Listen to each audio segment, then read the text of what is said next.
my bad. Last second. Y'all know how it is when you want to do something, but at the last second, some other shit come up. Yeah, it was one of those moments. One of those moments. Anyway, I'm here. I am here. How was y'all's Thanksgiving? How was y'all's Thanksgiving? I see. Yeah, I said Thanksgiving. What's up, Rafe? What's up, Taekwon? I had y'all waiting and shit. Yeah. What's up, B? Yeah, Tariq just posted the video from the rally. Go to Tariq Nasheed's page, and he just posted the video from the rally for reparations. That was a fun family affair right there.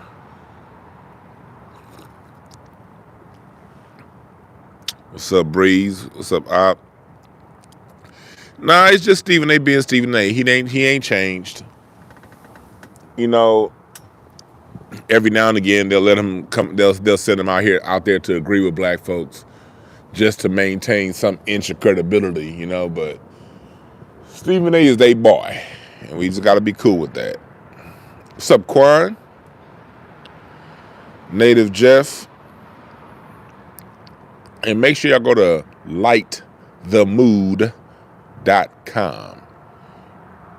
Jayla's candles and incense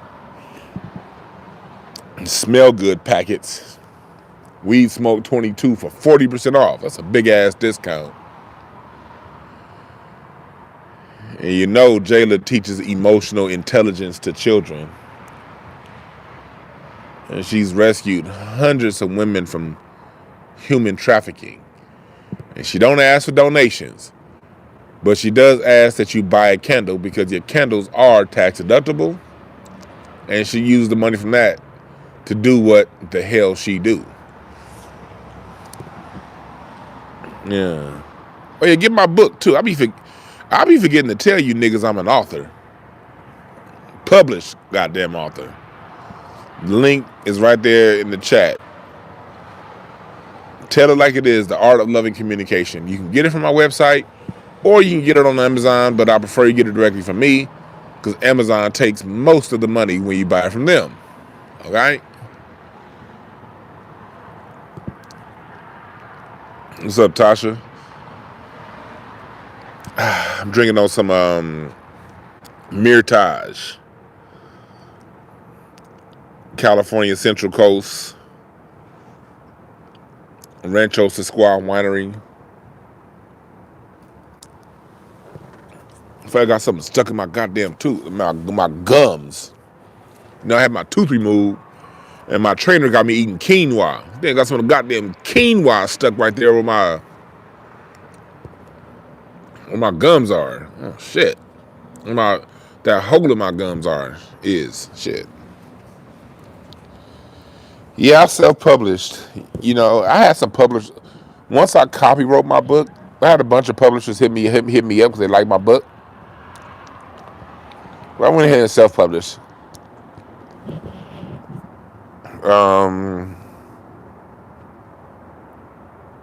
And so he said, "What's up, my homie Stephen A?" That's funny. That coon ass nigga. But yeah, I hope y'all had a Thanksgiving. You know what I trip off of? I be tripping that people be like,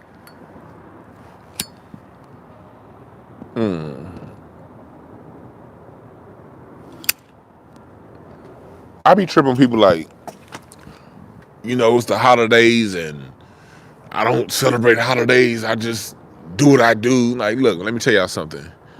I don't think nobody celebrates a goddamn holiday. What we do celebrate, though, is being around our family and our loved ones. And I think half the people that be talking about something, I don't go around family. Nigga, that's because your family either dead or live in a different state. Or y'all on bad terms. It's one of those people that be like, I don't celebrate holidays with my family is one of three things. Their family's out of state and they can't afford to go, or they too busy to go, they either that or they're on bad terms with their family and don't get along with them, or something like that. It ain't because you just so disciplined. Fuck out of here. My family live 10 minutes away from me. And anytime I can be around them, I'm going. What's up, Kendall? This Thanksgiving was a little rough. My dad not feeling too well, so I had to kick him and be, so it wasn't a normal Thanksgiving for me. My pops ain't feeling the best. But I was kicking with my dad today, listening to Smokey Robinson.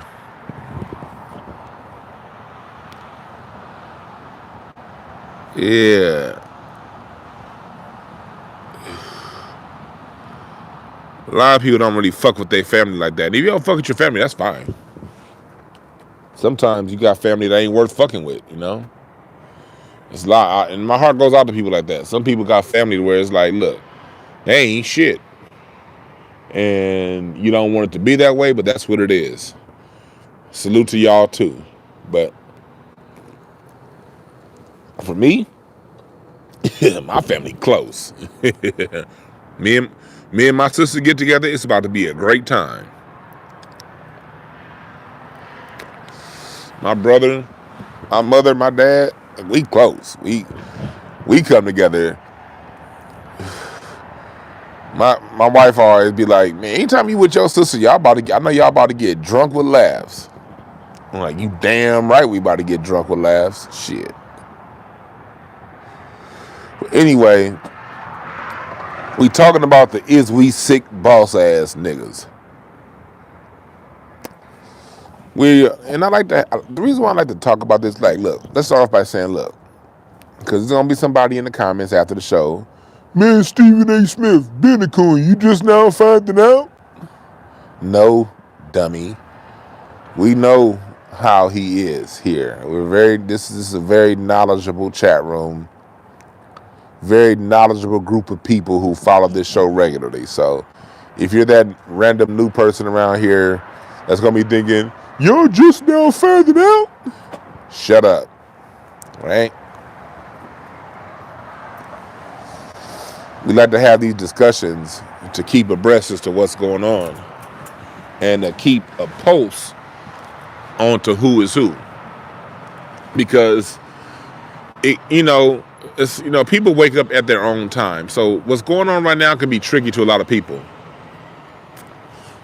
There's a lot of people out there who like these media types, and they're just now in the last few years finding out that these people ain't shit. But every now and again, these ain't shit ass media types, they'll say something that makes them sound like they on code with you. So, for those of you who don't know, Jerry Jones, owner of the Dallas Cowboys, a picture of him surfaced being with the group that was aggressive towards the black folks that was integrating the schools in Arkansas, not in the 60s. That rusty liver spot, Jerry Jones, who looks like the Reeve from the movie Nothing But Trouble, was there. And he wasn't one of the people on the front line being aggressive, but he was part of the crowd, part of the mob. But what happens when you black and you're part of the mob and not doing anything? What happens? Guilty by association, right? So Jerry Jones is going through the same fate, not same fate, but black folks are putting him through a similar type ringer that they would put us through if we were around such a violent and angry mob. As a black person, you don't necessarily have to be the person that did whatever it is. All you have to do is be around or even know the person to be associated with whatever misdeeds that particular person or group did. So since Jerry Jones was around a group of people who were aggressive towards black people integrating the Little Rock 9 school, was Little Rock 9? Yeah. Since he was one of the people that was one of the aggressors, part and around the aggressors, he's being grouped with the aggressors. And rightfully so. I want to give a hand clap and a salute to all of the black people on social media that have pushed this line. I'm so proud of us to see that we're not just taking what they give us. We're now creating narratives on our own. We're not waiting for these folks to create the narrative. We're creating the narrative on our own.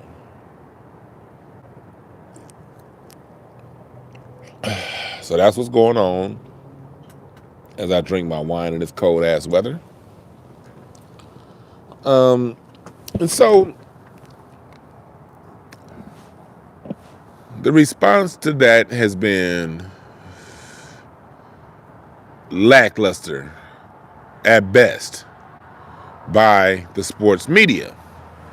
And I will point into specifically the black sports media.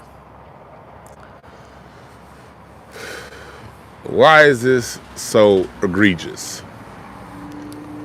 It's so egregious because when black people are offended, if you notice, they don't put the offense in total context, all right? That's the offensive part of it.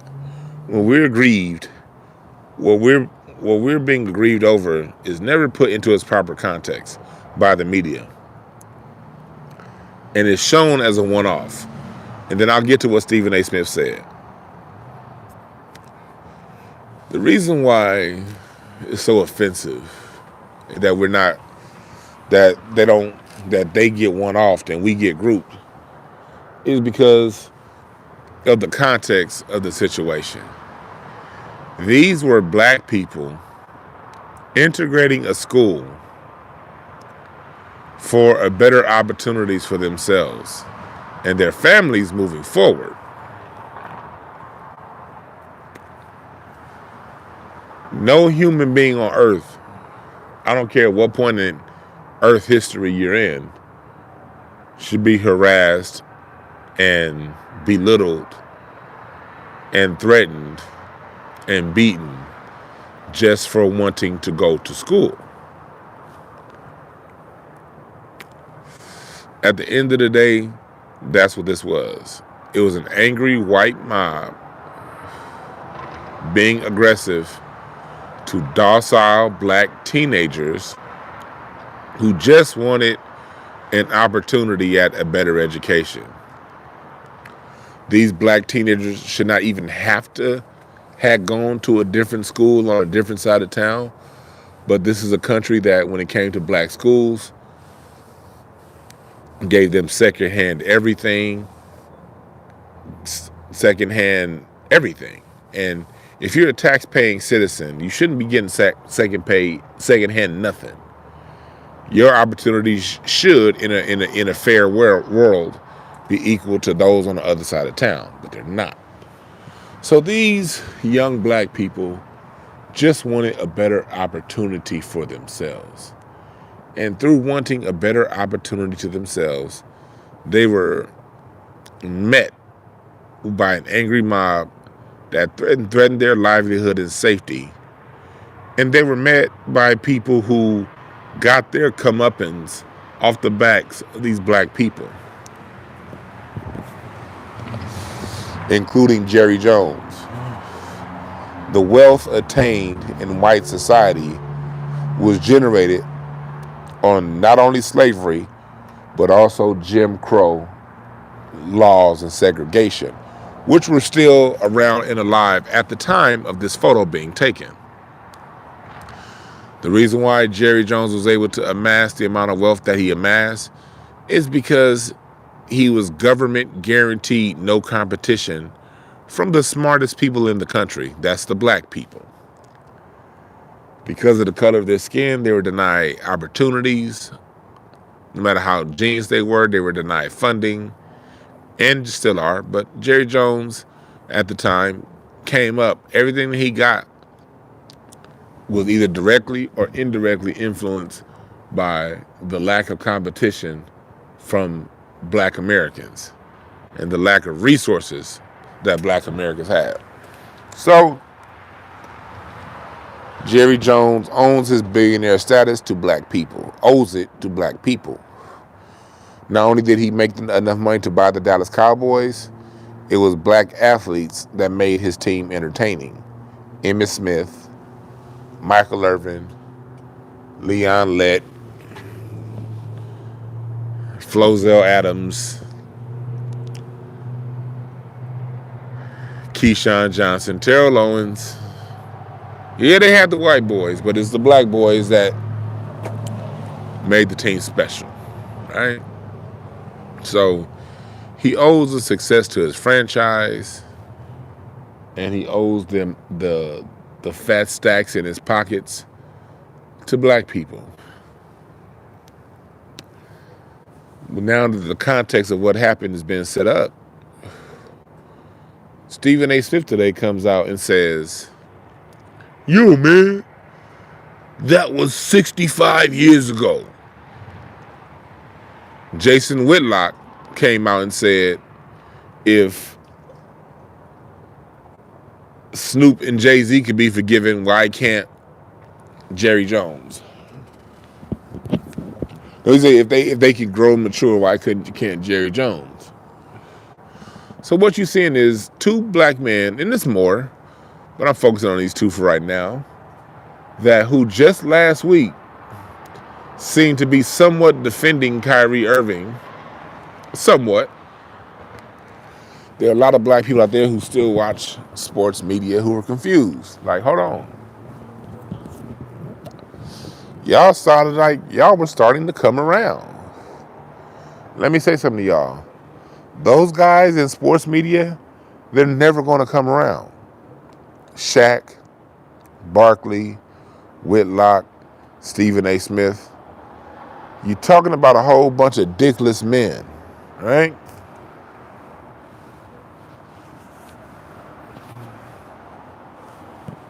These are slave boys willing to do whatever it takes to please their Massa.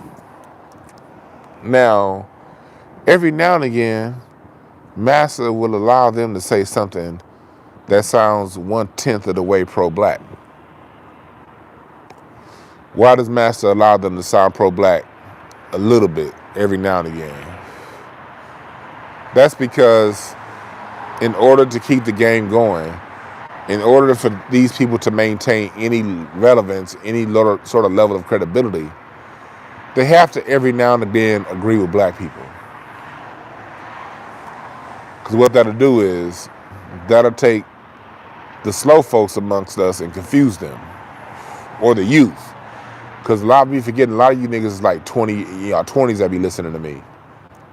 So for you, you're just now figuring this out. I'm a little ahead of you. I'm 41, so I've seen the sun go. I've seen the planet circle the sun a few more times. So I've been able to compile my own data within my own mind and to make my own conclusions. But when you're in your 20s, oftentimes you ain't had enough revolutions around the sun to make a definitive conclusion. That's why Uncle Dwan is here to break game down to you and give you a better context, and so you can make better decisions. I told y'all before, people watch me a lot. I noticed this years ago, and back in the days I used to be addicted to ESPN and the sports shows. But I remember asking myself a question one day, why is it they always making the black athletes fight each other, and when it comes to the white athletes, they all get to be great. Peyton Manning and Tom Brady gets to be great. They're not asking you one or the other. You know, if there's two white pitchers on the same team, they're both great, and they're going to point out to you the differences between these two pitchers. But when they're black, you only get to choose one. And sports shows are full of former athletes, because former athletes are the biggest haters towards the current athletes. Always. You want to berate a current athlete, all you got to do is throw 67 cents and some change up there, and you can pick any black athlete you want, from a journeyman to a Hall of Famer. They all sitting ready and waiting to diss the current generation, the current crop of athletes, always. So this is what's going on right now. This is what's going on.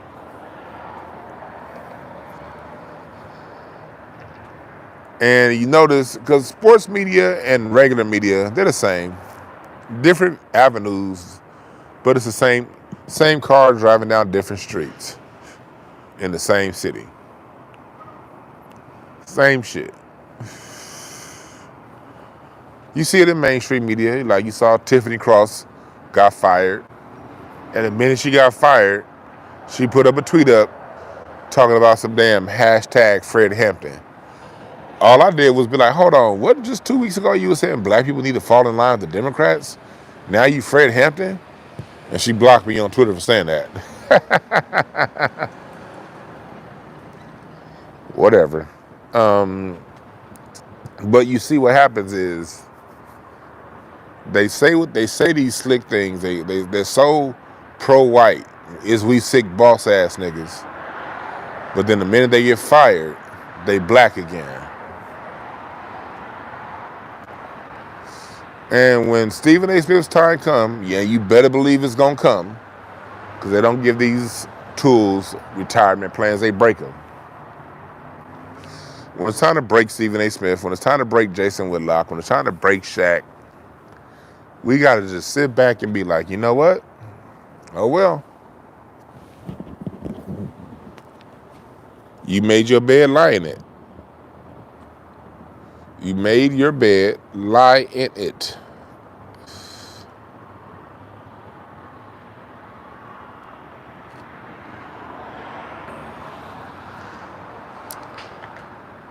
That's the part that we got to get better at.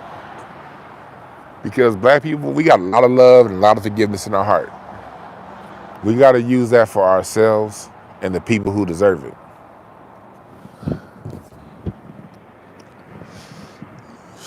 But the way you keep it for those who deserve it is when you have people who've gotten paid. Stephen A. Smith has been outright the Stephen from Django towards black society for well over a decade. For coming up on 2 decades now. He's been a Sambo. Shaq didn't say much while he played. I appreciate the Cash App. Alexandria, I appreciate that. Shaq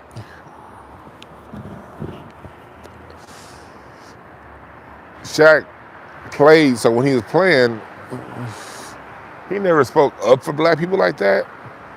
But you didn't know how much of a bootleg he was. I'm a huge Shaq fan. Shaq, one of my favorite basketball players ever to watch. Shaq is one of my 5 favorite players to ever watch. I'll always say, Shaq's year 2000 season was the greatest single season I've ever seen any basketball player play. I've seen Magic, I've seen Jordan. Kobe's my favorite. Magic's my second favorite of all time. I've seen all of T-Mac's career. I've seen all of LeBron's career, all of KD's career. Hell, I've seen Kevin Durant. I've gone to see Kevin Durant live at games. I've seen Kevin Durant live at least 90 times. I saw him every time he came to LA for a good decade. And I would fly and see him in different cities sometime play. That's how much of a basketball holic I once was in my life. And with all that said, the 99-2000 season with Shaq, to me, that was the greatest season I've ever seen any one particular player have on both ends of the court. Shaq would literally have 5 niggas around him and still yak. But with that being said, I know how to separate how my enjoyment of a particular player's style of play or basketball, whatever, and what's really going on. I don't want to be someone critical of Shaq. I love Shaq on the basketball court. But this nigga Shaq, this is a coon and fool right here, boy. That nigga went to LSU. We should start calling him the Cajun coon. The blackest Cajun nigga. This nigga is Shaq, boy. This is Steven from Django. This motherfucker right here. What the fuck happened, Shaq? Mr. Biological Father? Biological father. Mr. Shazam?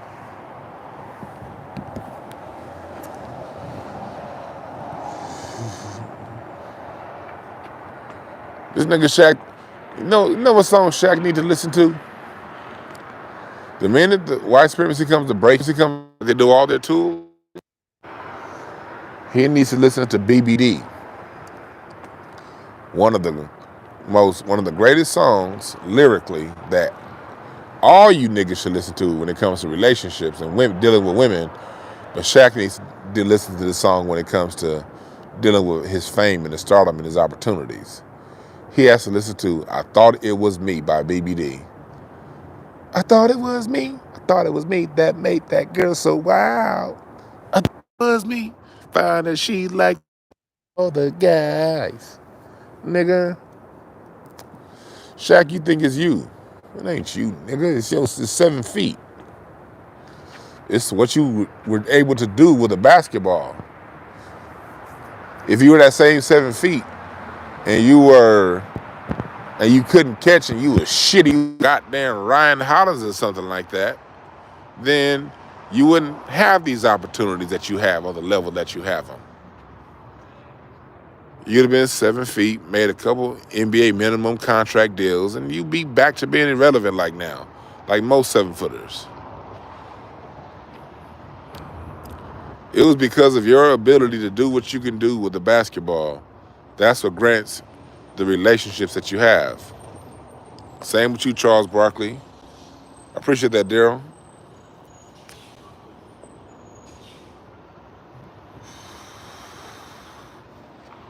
You better go back and listen to BBD. Somebody walked in the room 2 minutes ago and said they disagree. Goddamn, how your first comment gonna be? Your second comment gonna be I disagree. Damn. Appreciate you, brother, but shit, we've been talking for 30 minutes. That nigga came in the room, said welcome, like, nigga waited 20 seconds to say he disagree. God damn. Can a nigga complete a thought? What's up, G Mars? And so, what's up, Joseph? Yeah, so Shaq, is somebody who, since he's retired, he has been someone who's just been overtly. Look at the move he did with Papa John's. Papa John's, that white boy said what he said about black folks, was racist as fuck. That was like his second and third time getting caught doing some racist shit. And who saved him? Shaq. Oh, but he stepped down from being the president and the CEO. Let me tell y'all something. You know who makes the most money? The investors, especially those who are the primary investors. He could give up his titles. He still owns major shares of the company, just not majority stake anymore. Shaq paid him, and he still owns a piece of it. And he's still getting money off of it after what he did to Black America. Yeah, he said Papa John is south and do the right thing. Oh shit, that was that noise. Y'all heard my sound change? My microphone dropped out. Let me see this. Come on, make it all go there. Wrong hole, nigga, wrong hole. Here we go, here we go. Here we go. Do I sound better? Do I sound better?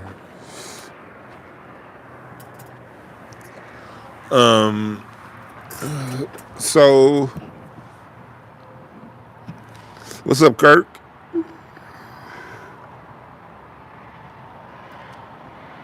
So we see what's happening. Shaq,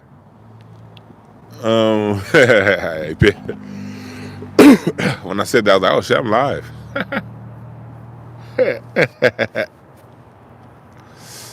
But Shaq, excuse me, y'all. Shaq, Charles Barkley, there's some good ass weed I got right here. I couldn't smoke for 3 days. Shit, this is my 5th blunt today. And I got one more waiting when I'm done smoking this one. And when I'm done talking to you niggas, I'm gonna smoke one more. Anyway, Shaq. What's up, American Negro?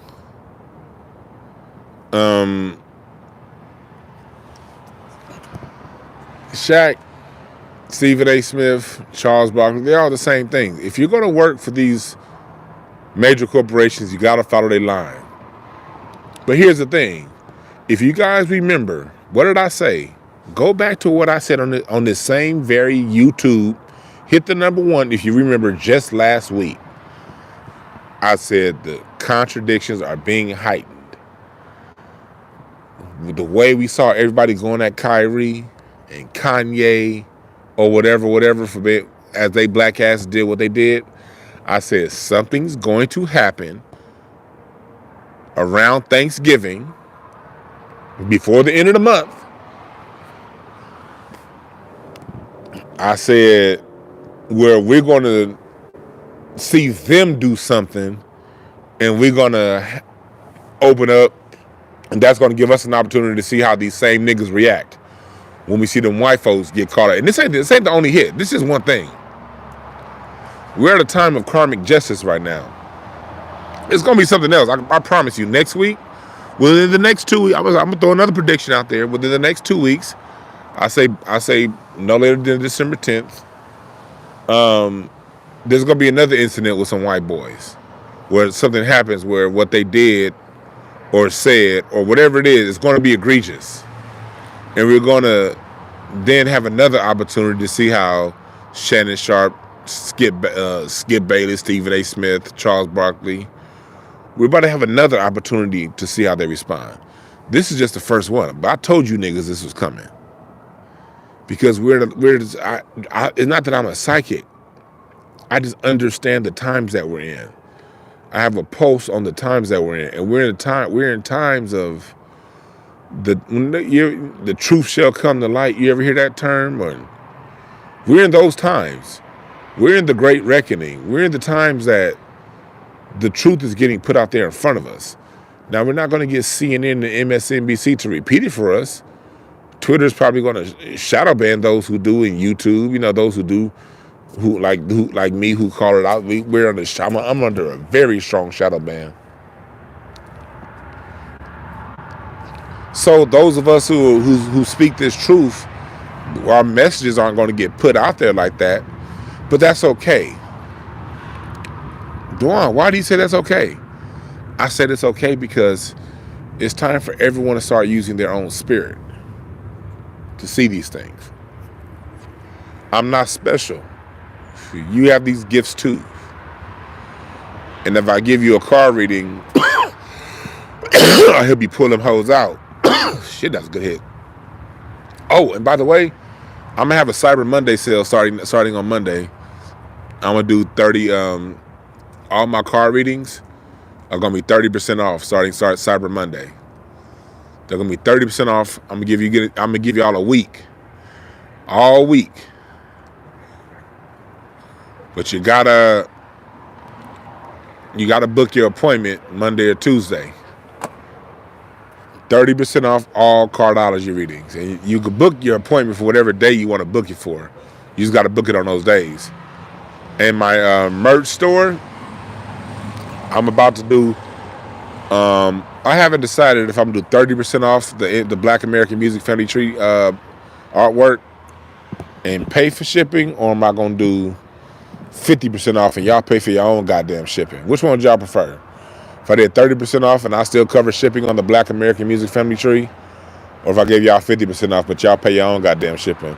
The reason why I say that is because the shipping, especially on the framed trees, them frame trees are heavy. My shipping be like 50, 60 bucks. Sometimes to ship out them, depending on the size of the one you order. On the low end, it's gonna be 20. So y'all let me know what y'all prefer.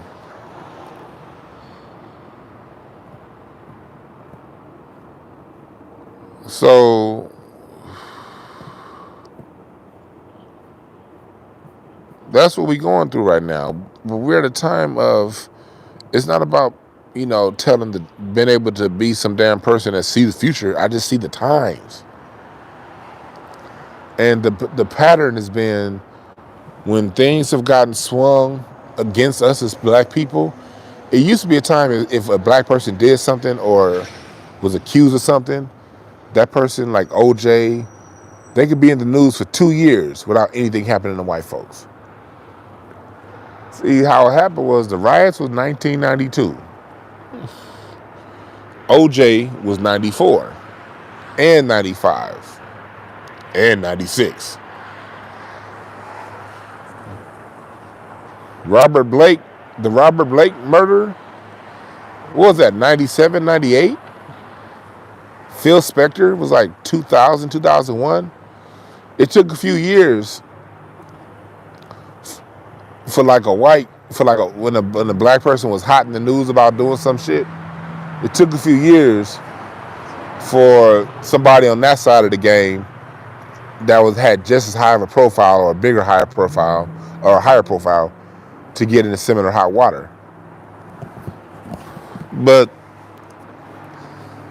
times have been like, it used to be every couple of years. Times have been getting closer and closer and closer and closer together. So it's like now, and really since Trayvon Martin, it's been like we've been getting a vision of both sides of the coin. It's just you got to be quick, and you got to be in sync with your own mind to see it. You can't be so dependent upon outside validation. And that's why I always encourage people who listen to me, I am a good communicator. This is my role on earth. I'm a Wednesday born Gemini, king of clubs. I teach. That's what I do. That's my shit. But even with that, I still want people to get in the habit of taking a step back when you see things happen in the news and be an observer. Don't be so quick to jump in emotionally. Don't be so quick to jump in and take sides. Just sit back and watch the play out. We live in a beautiful world, man. For all the confusion and trauma and problems and nonsense and bullshit, the way I see it, DwannBrown, it's still beautiful to me because peace and chaos are twins from the same mother. I don't mind chaos. I understand chaos. Chaos is a necessary component to life. Chaos is knocking down a building. But why do you knock down a building? So you can build a new one. Sometimes buildings get old. You have to knock them down. When I was in Vegas last week, I was going down the strip and I was able to see where the Imperial Palace used to be. And I was like, damn, I remember staying there. That was the cheap place I would stay back when I was like 20, 21. When I didn't have a lot of money, but I needed to go to Vegas, I could stay at the Imperial Palace. But that hotel got old and ugly, nigga. Now you got the Venetian there. The Venetian's beautiful. I was looking at where the Stardust used to be. And I miss old Vegas because my parents have been taking me there since I was 5. I'm looking at the Mandalay Bay. I remember the Mandalay Bay used to be the Hacienda. When you used to drive into Vegas off the 15 freeway coming from LA, those of you from LA hit the number 1, or if you're from Southern California, you know what I'm talking about. If you're from somewhere else, no disrespect, but you niggas flew in or drove in from a different direction. If you're from LA or San Diego, you came up to 15. And coming up to 15, the first thing you saw when you got into Vegas, it wasn't no South Point Hotel, it wasn't no M Hotel. All those hotels that are way out there, you had the Silverton, which used to be an old Western hotel that's now a Bass Pro Shops. It was that one Silverton hotel, and then you go in further, it was the Hacienda. The Hacienda was like not like a V-shaped hotel at the end of the strip. And then there wasn't nothing else there until you got to the Tropicana. And then across the street from the Tropicana was the marina, who ended up getting knocked down and being replaced by the MGM Grand. But when the Hacienda was there, I remember I stayed there with my mom. My parents, we stayed there that summer, in the summer of 1999. That was the year I graduated high school. We stayed at the Hacienda. It was the last hotel on the strip with a deep swimming pool. Back in the 80s, hotels on the strip, the pools went 8 and 10 feet deep. You could actually be in the pool all goddamn day and have a good time. But lawsuits and bullshit of the 90s, they knocked all the pools down and made all the pools like 2 feet goddamn deep. Well, anyway, the Hacienda was a cool little hotel, but it had to go. So New Year's Eve, 1999, 6 months after I stayed there, to bring in the new year, to bring in the new millennium, 2000, they blew up the Hacienda. Blowing up the Hacienda is chaos. All that dynamite to destroy a building, that's chaos. So for people that say, I don't want chaos, that means you don't want life. Chaos is necessary. Confusion is necessary. Evil, bad things, horrible experiences, horrible people, they're necessary components of life. Life would cease to exist if everything was positive, good, gravy, and nice. You need chaos. The chaos of destroying the Hacienda Hotel gave way to build the Mandalay Bay.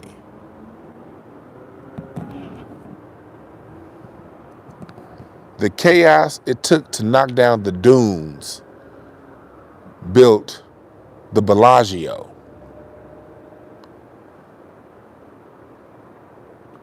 The chaos of hurricanes makes a path for new construction, new life. So why am I saying all this? Why did I go down this long ass path? Let me bring you back to what we're talking about. White supremacy is chaos.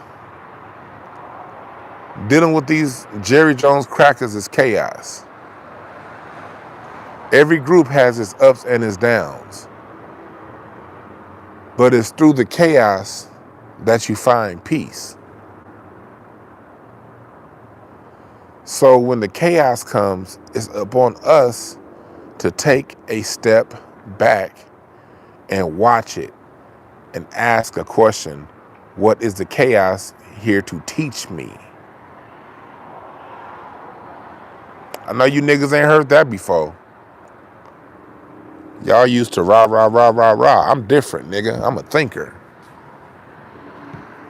I'm cerebral. I believe in not just learning and knowing history and to show you how smart I am. Fuck all that bullshit. I'm a C student. I'm a 2.5 GPA. When I graduated college with a 2.0 on the dot. I needed a motherfucking elective, that was going to be a guaranteed A if I just showed up. If I'd have had that shit, I would have had to retake some classes to get my degree. I barely made that motherfucker.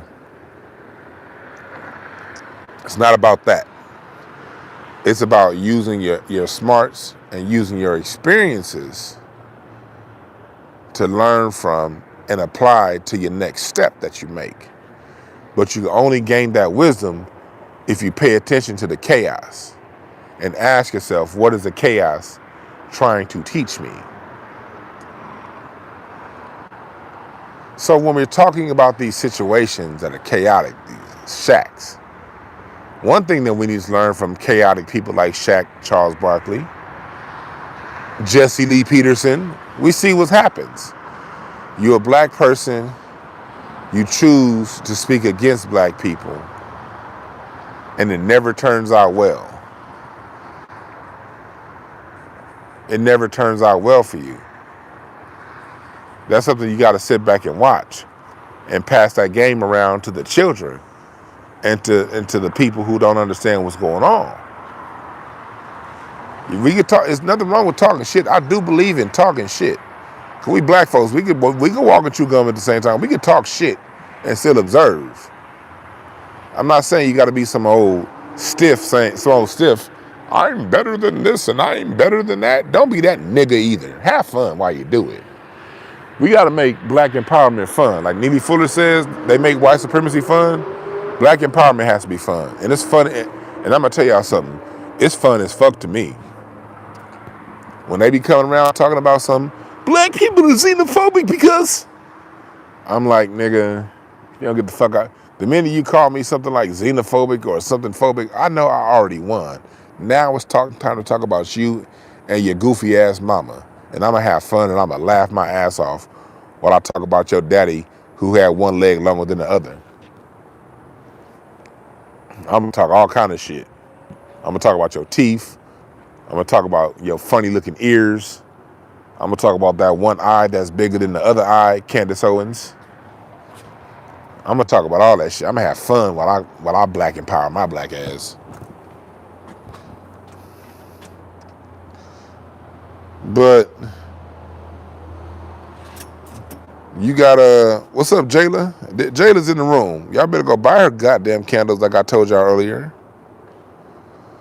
But we gotta apply what we know. We gotta always know that in this chaos is lessons to learn. And that's not just in watching what's going on in the media. That's also in your own personal lives. When I give readings, I'm gonna point specifically where your chaos in your life is. But guess what I'm gonna do right after I point specifically to where the chaos is? I'm gonna go right to the solution. Here's your way around it. And I'm gonna tailor make the solutions for you. Because every individual is their own person. There are no general solutions. No, I gotta give a solution that's specifically for you. Your first name, last name, phone number, email. You. Because we all have challenges, but we all have solutions for them. Challenges ain't nothing but the perfect opportunity to make yourself a better person. That's what challenges are. So, black people, we've been going through this challenge. And when you look at the big picture historically, this challenge we've been going through as a people is very, very, very short relative to the times that we've lived on this planet winning. When you compare black society kind of doing its own thing, minding its own business, not being under attack, and what's been going on with us these last 400 years, that's about how long it's been. And I'm not playing when I say that. It's been about that long. A lot of us was literally minding our own business, not enslaved, because everybody didn't go into slavery right at 16, 19. That was only a small little section in one small little part of the country. The rest of this goddamn country, the rest of the motherfuckers was free. It's a lot of people who didn't get into slavery until 200 years ago. It was all good as recently as 200 years ago for a lot of black people. I know, one of my family bloodlines is one of them. I have many, like we all have many bloodlines, but one of my bloodlines that was around 200 years ago, them niggas wasn't enslaved. They weren't dealing with that shit. They owned land, farm, went on to become doctors, and then, and then when slavery is over, they went on. I got family that went on to be. I got family that founded the Indiana chapter of the Prince Hall Masons. That's my great great great great great great granddaddy. founded the Indiana chapter of the Prince Hall Masons. One of his sons went on to be the first black American law on the Indiana State Medical Review Board. The first black person on the Indiana State Medical Review Board was the son. His brother was one of the first. His grandson. I'm sorry, that was his grandson. His great grandson was first senator in Illinois straight history. It's black folks who ain't never been enslaved. Then you got black folks like my family who was free up until like the 1790s, fought in the Revolutionary War, but got captured and put into slavery in the 1800s. So when you compare the amount of time that we've been enslaved, a lot of us, even if you take the ones who were enslaved in 1650, let's go back that far. Let's play devil's advocate and go back 380 years. Well, for the rest of your time before that, you weren't no goddamn slave. Think about it like that. So we got put in this position because everyone has a rise and a fall. Every group has a peaceful period. Every group has a chaotic period. This is our chaotic period. That's all it is. But why are we in this chaos? Let's do some history right now. I'm sorry, chat room, I ain't looking at y'all because I just hit a stream of thought. I gotta ride this wave. We've been as a color, we've been, if you go back to and read The Destruction of Civilization by Chancellor Williams, there's a common theme that we've had for about 3,000 years. And it's harmed us to varying degrees as you jump around different parts on the planet. I'm going to fuse knowledge from the destruction of civilization. I'm going to fuse it with some things that's going on here in the Americas and things that continue that have gone on locally and things that continue to go on through the people like Stephen A. Smith and Shaquille O'Neal. Let's take Shaq, Stephen A. Smith, and these kind of niggas back 3,000 years. Y'all ready to go on a journey with me? I'm about to take y'all back to the Shaq archetype, the Stephen A. Smith archetype. We're about to go back 3,000 years as to who these niggas are, all right? Black people as a group, you know, we've always had infighting. Let's never act as if we're just this perfect group who's never fought one another. No, we've always had it. We created infighting. We taught white folks how to infight. We taught them music, but we also taught them how to fuck each other up too. We were doing it long before anybody else was on this planet. Okay? Let's start off by saying that, nigga, we ain't perfect. But this particular brand of infighting that we've had over the last 3,000 years has been extremely destructive towards us. It's a style of infighting that makes us be more accepting of outside groups than we are our own people. You know? Let's go back to, we can go back to the days of Akhenaten. You know, Akhenaten took things into the monolithic system from polytheism to monotheism. And if you read Sigmund Freud thinks the story of Moses is really Akhenaten. Akhenaten was, the Moses in the Bible was never existed. But for the people that want to tie him to a person, is probably Akhenaten. Akhenaten was somebody who was doing his own thing. He took the religion from polytheism to monotheism. And what he did was he disbanded the military.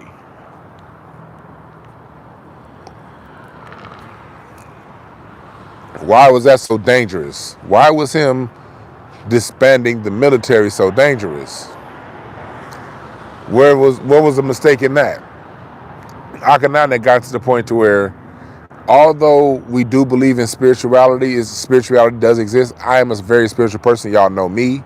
I read playing cards. I know I'm into crystals. My crystal game is fire. You know, I can break down the Bible. I can break down religion for you like a motherfucker. But what's the mistake that most people who can break down spirituality and religion and are into reading playing cards and tarot or whatever, they become too reliant on that system, forgetting that you still live here on Earth. And there are people out there that do not subscribe to your train of thought. So you have to always have a level of Earth preparedness, no matter how spiritually in tune you are. Y'all say I'm not into crystals? Well, you can't see right here, but y'all see this? This is my golden healer. This is a golden healer. Since my dad ain't feeling that good, I took this crystal to the hospital. Well, not to the hospital, but over his house today. I took this over his house today and helped my dad with his illness. And he was definitely feeling better after I left than before I got there. But I'm in all kind of mystical shit that rubs a lot of people the wrong way. With that being said, I still got my 38 on me right now. You feel me? I'm not going to pull that out because if somebody walk by, they can say, I can get my CCW revoked. He put a gun on me. You got people walking down the street, so I'm not going to pull that shit out and show y'all. But promise you, there's a 38 on my hip right now. I got a crystal and a pistol. Why? I understand that I still live here on Earth. And I have complete faith. But sometimes I'm going to have to apply that faith to, I have faith that this bullet is going to land in this motherfucker's chest, not somewhere else. You dig? Akhenaten, he got so spiritually in the air, he forgot the Hyksos were right around the corner. You know? He forgot that there are other empires around that are waiting to come up off of what he's gained. That's something that we as black people are still dealing with to this day. We can get so spiritual, so into the tarot, so into the crystal, so into Jesus, Jehovah, or whatever, we forget that we're still dealing with earthly battles and earthly fights right now.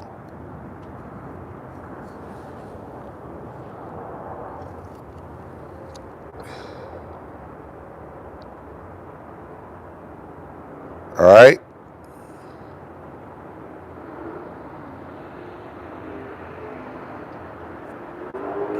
Gotta remember that. Gotta remember that. Your spirituality is to be used to apply to earthly principles, to what goes on here on earth. And sometimes the spirit says, keep your gat on you. Sometimes it doesn't. You have to be open to your spirit. Sometimes the spirit says, go take a martial art, nigga. I'm gonna tell you right now. I told y'all before. I be using there's a mushroom trip I went on 2 months ago, and beef is like my favorite thing.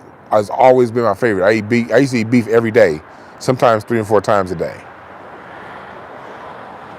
But on that mushroom trip I had 2 months ago, the mushroom trip said, Dwan, no more beef. You cannot have beef anymore. It's fucking you up.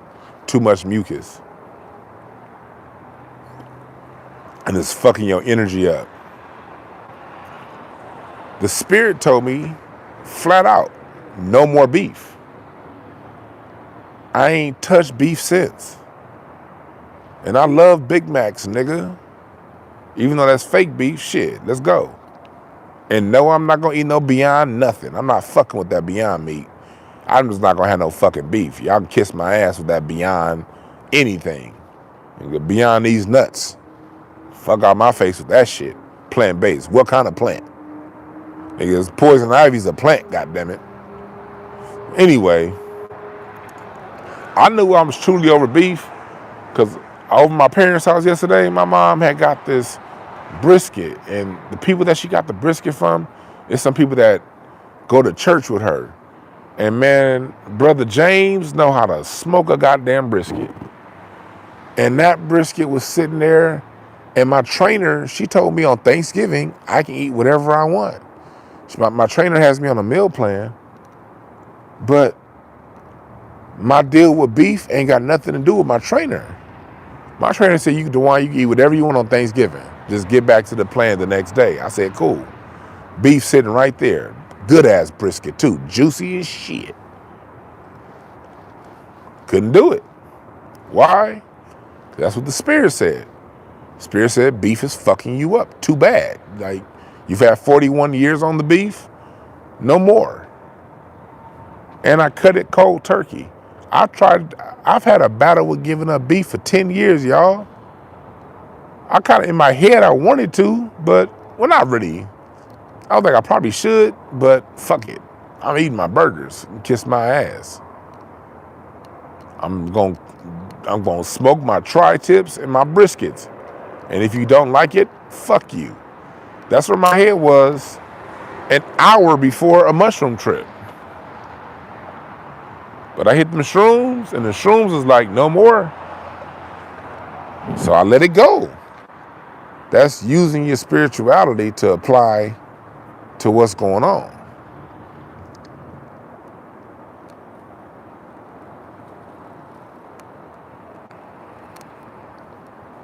So, hey, Biz Marti, no lie. That was funny.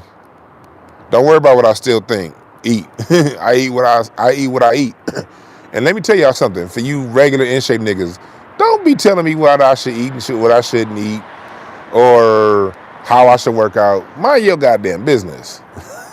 No disrespect. But I remember my whole life, people were like, DeWan, if you do this, if you do that, I would always get people telling me, you know, you can eat meat, DeWan. Just don't eat no carbs. You're going to lose a whole bunch of weight.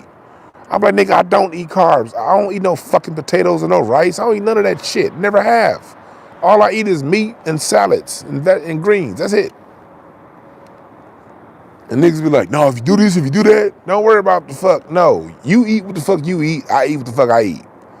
If I need to change up how I eat, I got a personal trainer that's going to help me out.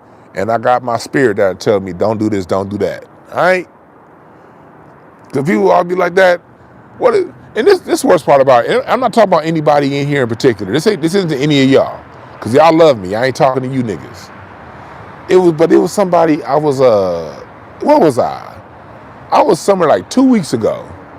And they were trying to talk to me about my weight, right? It was somebody. I was like, and I hit them back with something. And they got offended. I hit them back about the kind of music that they listen to and how they're always negative. And they got offended. And they were like, they got kind of mad at me. I was like, why are you mad? They're like, man, it ain't really like that. They got hella defensive. I said, so why do you think it's cool for you just to start talking about my weight when I didn't ask you? But when I talk about your difficulties, you get offended.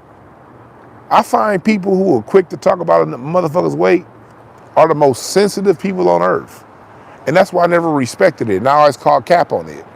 Because the minute I go to the minute I start talking about your faults, the minute I start talking about how my perception of what's wrong with you get mad. Like what? Same thing like when I'm cracking jokes. When I be cracking jokes on niggas can hit me with weight jokes all day long. But the minute I hit them with a joke that on something that they're insecure about, then it's, oh man, DeWan, that was wrong, man. You don't need to say that. It was some nigga on my Facebook the other day. I was on some shit like that. Tried to hit me with a weight joke, and I hit that motherfucker back with how nigga. Man, why you say that? Nigga, if we want to talk insecurities, let's go. I guarantee you I'm going to win.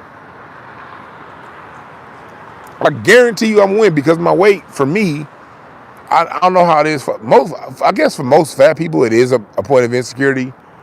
But for me, weight was never a point of insecurity because I know who I am. And I know I'm a dope motherfucker. So weight, you can hit me with a weight joke all day. That don't bother me because I know who I am.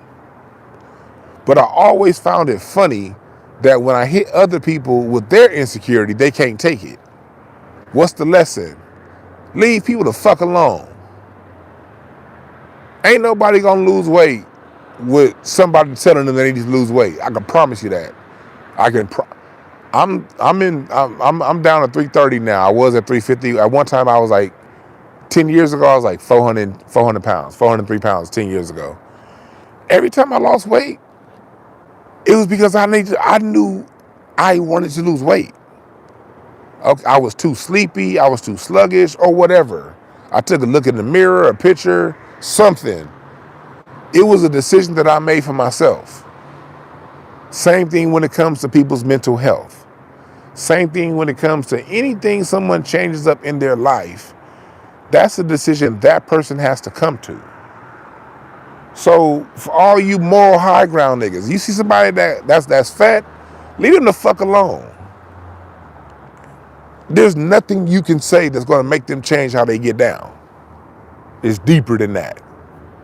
And you can't swim that good. All right? That's just my advice to y'all. When I got my personal trainer, that's because I put it out to God. I was like, you know what, God? I'm ready. It wasn't nothing that nobody said. It wasn't a joke nobody said. It wasn't a piece of advice somebody gave. It wasn't none of that. Shut y'all fucking mouths and just vibe out and chill and let the fat person deal with their insecurities the same way you gonna deal with your insecurities. Let the fat motherfucker deal with their shortcomings the same way you gonna deal with your shortcomings. Because whenever it's time for a person to address their shortcomings, that's going to have to be a decision that they come to. You can't tell nobody to get off crack. They have to decide to get off crack. You can't tell nobody to stop drinking alcohol. They gonna have to decide to stop drinking alcohol. People come to decisions when it's time for them to come to decisions. Shut the fuck up.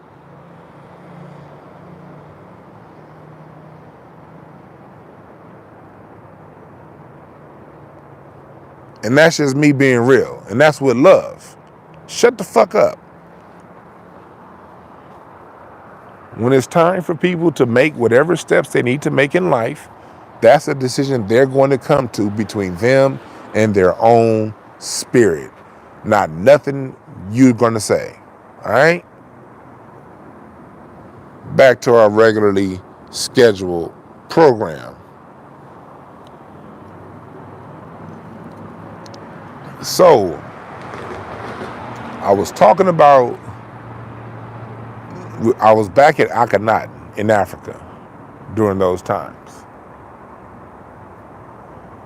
Akhenaten forgot about the goings on here on earth. And he got too goddamn spiritual. And it got him earthly, and his empire earthly fucked up. Let's fast forward to the times of Cleopatra.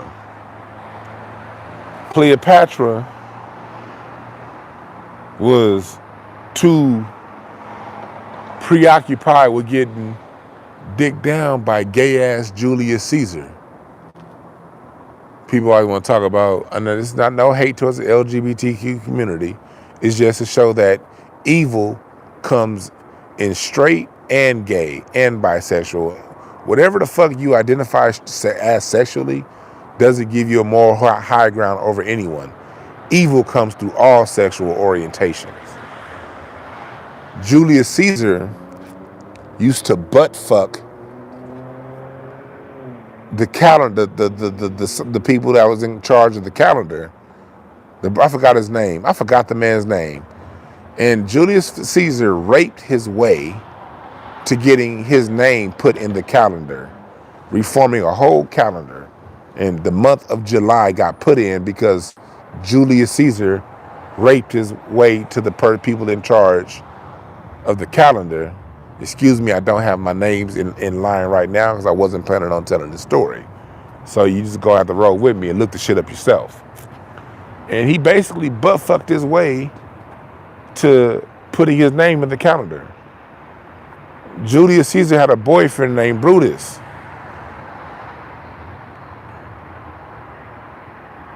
That he died from in a jealous, gay-ass rage. Well, Cleopatra wanted that shit dick from Julius Caesar. So Cleopatra, in her pillow talk, after getting shit dick down by Julius Caesar, gave up the secrets to the vulnerabilities within the Egyptian Empire. And Julius Caesar got out the bed with her, got back in bed with another man, and then came down and conquered Egypt.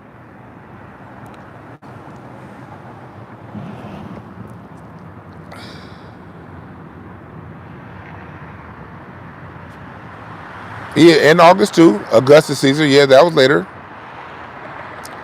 Vernon said Bussy is Caesar. Let's see.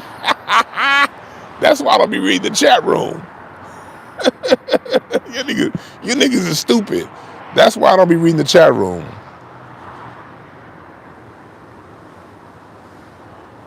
That's why I don't be reading the chat room. You niggas are smart. You niggas is funny. Where was I at? Hey, Vernon, you gotta remind me where I was, nigga. Talking about some Bussy is Caesar. Nigga, I done lost my goddamn train of thought.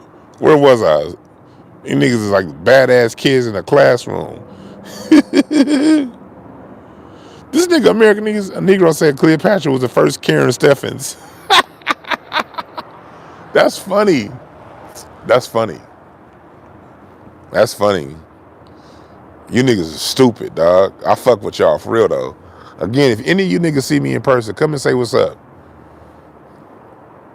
I'm the same nigga I am on here. I ain't no different. So, what's the lesson to learn from Cleopatra? Pillow talking with the enemy. Just because a person, you have a good sexual relationship with somebody, or you want to have sex with people, don't mean that they're the people you need to be around. I appreciate the Cash App, American Negro. I ain't been looking, because when I get on my stream of consciousness, I don't look at the screen, because I just gotta roll. That's why I don't like acting. I could never be an actor, because I ain't read nobody else's lines. Now, I will do commercials if there's any commercial agents out there. Commercials are quick. I'll do that. I'll read your lines for a commercial. But I don't know if I could ever act in a movie. I don't know if I could read nobody else's lines like that. But anyway, so, hey, Kenneth Berry, I'm not going to repeat what you just said. If I did, I'd get my channel shadow banned. You a fool for that. He can say truffle butter. Yeah. So, you're right, Bruce. We get out of the bed confused as people. And we've been going through this for a long time. Cleopatra got shit dicked and gave up the secrets. So, let's fast forward. Let's jump around different empires, okay? And I'm going to tie this back into Shaq and Charles Barkley and Stephen A. Smith and Jerry Jones, because all history is a current event. Thank you, Dr. John Henry Clark, for that jewel of knowledge right there. All history is a current event. So, Shaq, and so let's fast forward. In the Americas, 1150 AD, there was a lot of infighting going on in the upper Pacific Northeast. The Vikings had come and attacked the Americas. And they ended up getting the Vikings up out of there. But there was and there was other attacks. There was a lot of going on in the 1100s here in the Americas. So the six tribes got together after all that infighting. They're like, if we keep fighting each other, we're gonna get our shit taken. Let's come together. So Hiawatha, look him up, Hiawatha. All the pictures on Google now are him are white, but if you looked up Hiawatha on Google 6 years ago, all them pictures was black as fuck. Or paintings, drawings of Hiawatha. They got together and they buried the hatchet.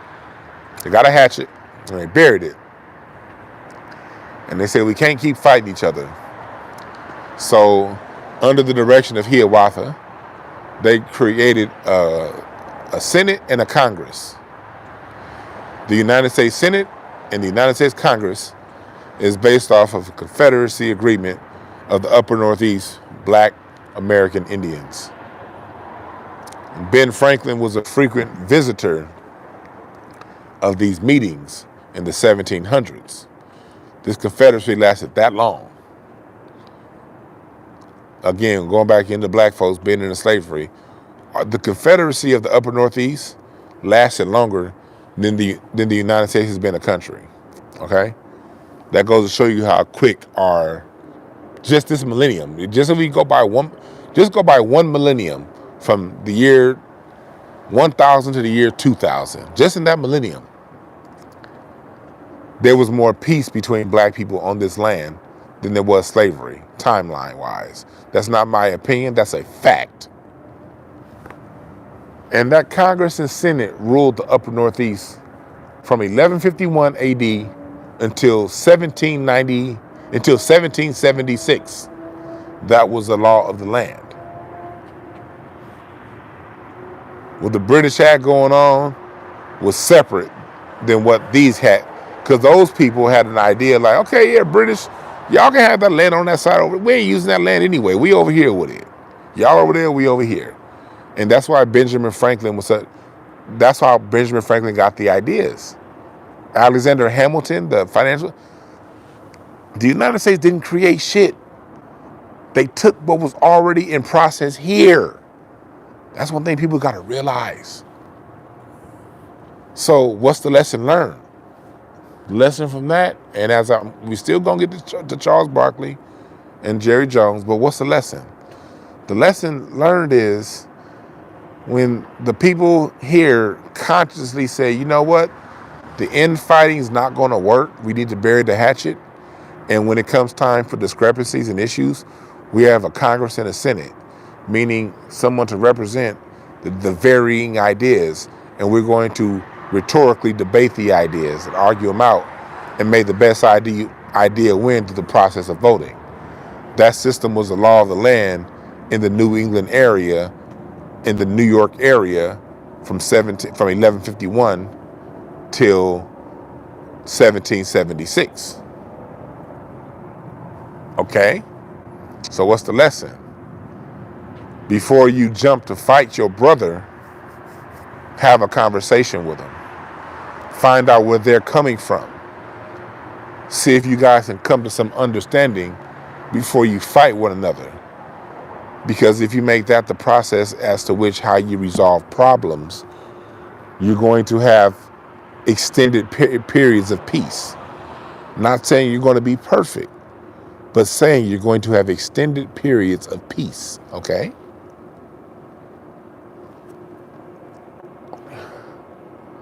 Let's keep going. How did the white supremacists take over this land? Well, he took over this land the same way he took over Africa and the Caribbean and Spain, the Moorish Empire, and the ancient Britain, the British Empire, the Britons. Because if you read the book Ancient and Modern Britons, the monarchy in what's now known as England was black up into the 1500s. We don't know that. Go back and look at those original pictures of King James. That nigga looked like, King James looked like somebody's child molesting Uncle Lester. Look up original photos of King James and tell me who was running Britain until really the 1600s. That white bloodline, that go with Saxby, that's Anglo-Saxon, that bloodline, that Germanic bloodline that's running it now, they've only been around for a couple hundred years, all right? Look it up. Get the book, Ancient and Modern Britons. Look up Dr. Clyde Winter's work. I've interviewed Dr. Clyde Winters. Subscribe to Dr. Clyde Winters' Patreon. Again, say it again. Subscribe to Dr. Clyde Winters' Patreon account. He has PDFs of all this shit. That's more than worth $5 a month. Dr. Clyde Winters' Patreon. Look him up. How did these empires fall? How did the Portuguese take over West Africa? They took advantage of infighting. Infighting. I'm gonna get you to fight him. And when y'all fight, when y'all done fighting, I'm gonna kill both of you motherfuckers. And I'm gonna raise your children to tell you they came from Africa.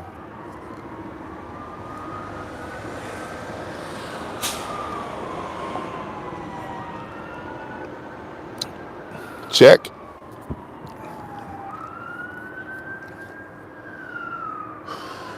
When the Moors are being taken over, it's because what was one of the main reasons those empires are getting sacked? Them black men were too busy hunting down white pussy. Excuse my vulgarness, ladies, but I gotta drive in the point. I don't like saying that word in front of women. I'm a gentleman. But, hey, we are adults here. Black men's pursuit of white pussy is the reason why the Moorish Empire failed. Now, they still ruled for over 700 years. I guarantee you the Moorish occupation of Spain is going to outlast the British, the white occupation of the Americas. I guarantee you that. Because the white occupation of Americas has been going on for about 400 years now. There's no way in hell it's going to last another 300. There's no way. It's probably not going to last another 70 years. But it definitely ain't going to last another 300. Guaranteed goddamn T. It ain't going to last 300 more years. So the Moors still occupy Spain, not just Spain, Europe. They occupy Europe far longer than the United States of America is going to exist. Guaranteed. But when the Moorish Empire started ending, it got picked off one by one. It wasn't no one war that ended it. Portugal became independent 200 years before Spain. I mean, they got their first settlement in Portugal. So it was battle by battle, mission by mission, war by war. And a goddamn helicopter, this helicopter flying slow. You ain't looking for nobody. Y'all hear the helicopter? It's way up there. It's a nice ass helicopter too. That ain't no police helicopter. That's some rich ass white boy. Damn it, I'm an airplane freak, and I live like right by an airport. Man, that's a beautiful ass helicopter right there. Anyway. That's a jet helicopter. Sorry about that. I love when I see shit fly. I be taking my mind. Anyway, the black men of the Moorish Empire, for the most part, those goddamn dragon Moors. Them dragon Moors was going around slapping up white boys and taking their women and bringing harems of women back to the Almena Castle. Not Almena Castle, that's Ghana. To the Alhambra. I'm dyslexic. I be fucking up. Back to the Alhambra. And they getting scores and scores of these white girls. But what are these white girls doing? They taking the information back to their white daddies. The same thing that happens in the NBA right now. They marry these dumbass black athletes and take the money right back to their white family. And that's what they was doing to the Moorish Empire. And the black men being too into interracial sex compromised the kingdom. So man, what does that tell you? I was talking to my dad about this today. Let's go back to one of my dad's. This is my dad's quote. If you can use it, but quote my father when you say that. A whiskey flask and a woman's ass make a monkey out of you every time. Watch what you drink, how much you drink, and watch who you lay in the bed with, son. That's what my dad told me. Today when I was talking with him, when I reminded him of that, he was laughing. He was like, I taught you all kind of bullshit, didn't I? I was like, man, that wasn't no bullshit. I lived by that. My dad used to tell me that shit when I was 13. When I was 10. Preparing me, so by the time I was 20, 16, dealing with these chicks, by the time I was 21, 18, drinking, I entered those environments with a reasonable point of view because of my father. My father said a whiskey flask and a woman's ass make a monkey out of you every time. And that's true. You got to be wise, fellas. For you young dudes out here, one major thing in black society today is black men go crazy, too fucking crazy for interracial sex, for sex in general. You got to be able to control yourself sexually, man. You got to control yourself sexually, especially when it comes to interracial sex. All it takes is you skeeting in the wrong one time for you to have a lifetime of trouble. Because it ain't just 18 years. That kid is going to eventually get older. What about when he's 30 and get into a motorcycle accident? You're going to have to run across that bitch you fucked 30 years ago. Yeah, I use the word bitch because that's the words you niggas use when you mess with the wrong woman. But you calling her a bitch, and it's really not her, it's you. You skeeted in her. That was your voluntary thing, but you calling her a bitch. Some other behavior we need to check as fellas. Pay attention to the level of woman that you sleep with and drop your seed in. I get it. Crazy women, I remember my single days, women who are the best sex is from crazy ass women. And crazy women can cook too. But then they'll also throw a brick through your motherfucking window. You got to ask yourself, is it worth it? And that's just dealing with the black ones. It gets double worse when you're dealing with the interracial side, because the same thing applies with Julius Caesar and Cleopatra. The same thing applies with the fall of the Moorish Empire. When they come around us, they're looking for the answers, because we're the people with the answers. The world knows that. We don't. We be bullshitting ourselves, but the world know who we are. They come around us for the answers. They coming around us for dominance. But we over here thinking that it's about the sex. So you get people like Charles Barkley who marry haggards just because it's interracial. Y'all ever see a picture of Charles Barkley's wife? That bitch look like her name is Randy. That's one ugly ass white woman right there. She looked like a salamander. Charles Barkley's wife looked like she was raised in salt water. Charles Barkley's wife looked like she grew out of grass. Charles Barkley's wife looked like Macho Man. Charles Barkley's wife looked like her face is more dented than a golf ball. Charles Barkley's wife looked like a skinny ass Miss Piggy. Charles Barkley's wife looked like her name looked like the product of incest. Charles Barkley's wife looked like she mixed with hell and no. Charles Barkley's wife is one ugly ass broad. But what did Charles Barkley say when Kyrie Irving got in his situation? My daughter is dating a Jewish man. All he can see is the whiteness in his daughter and the whiteness in who she dating.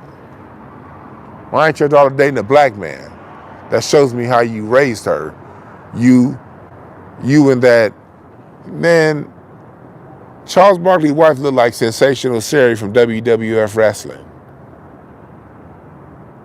Charles Barkley's wife looked like Luna Vachon from WWF Wrestling.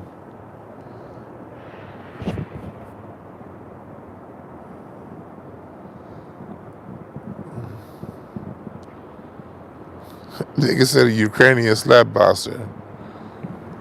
But that's what you get when you value the interracial sex more than you value yourself.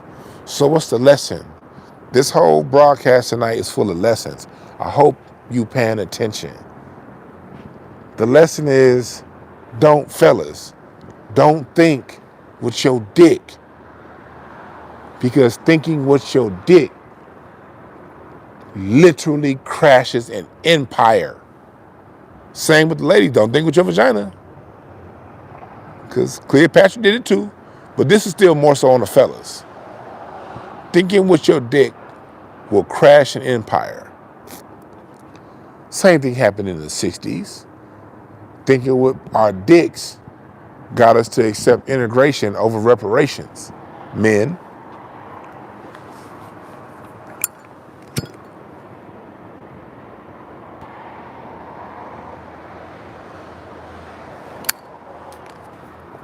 I had to light my blunt to that one. Hold on.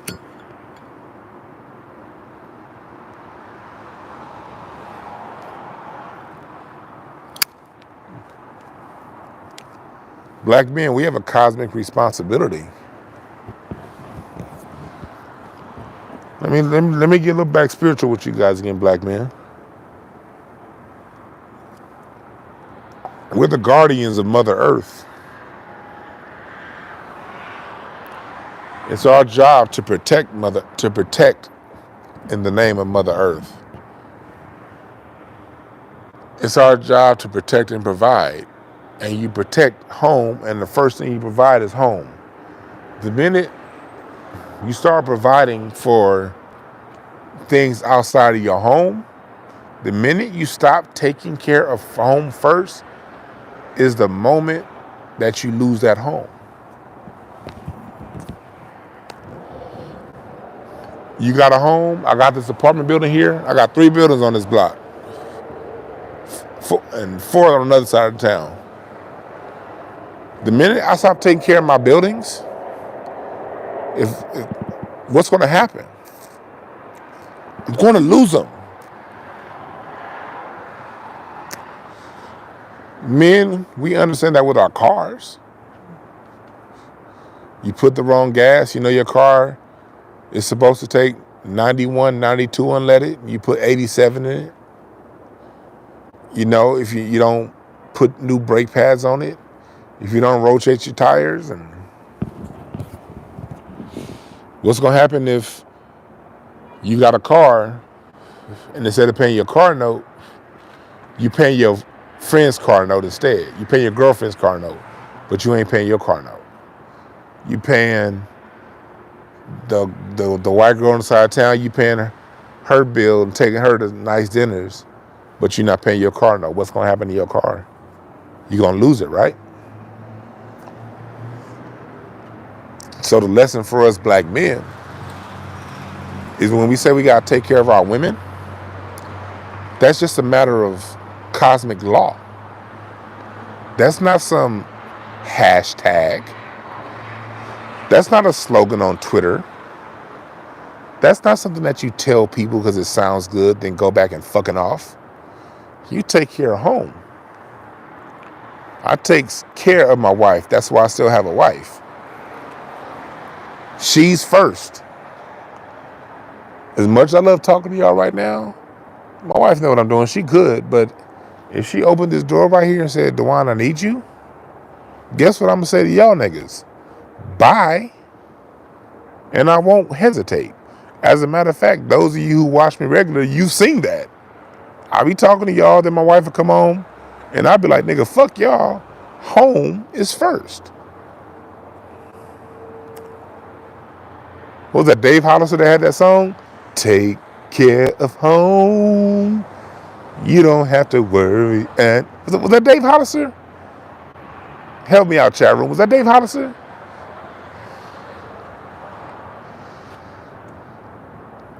Neo? Yeo? I thought that was Dave Hollister. Yeah. So, as black men, as black people, going back to, y'all know me, I always tie it back to nature. You got to get back into nature, the laws of nature. And the laws of nature say take care of home first. So, Shaq, Stephen A., they don't take care of home.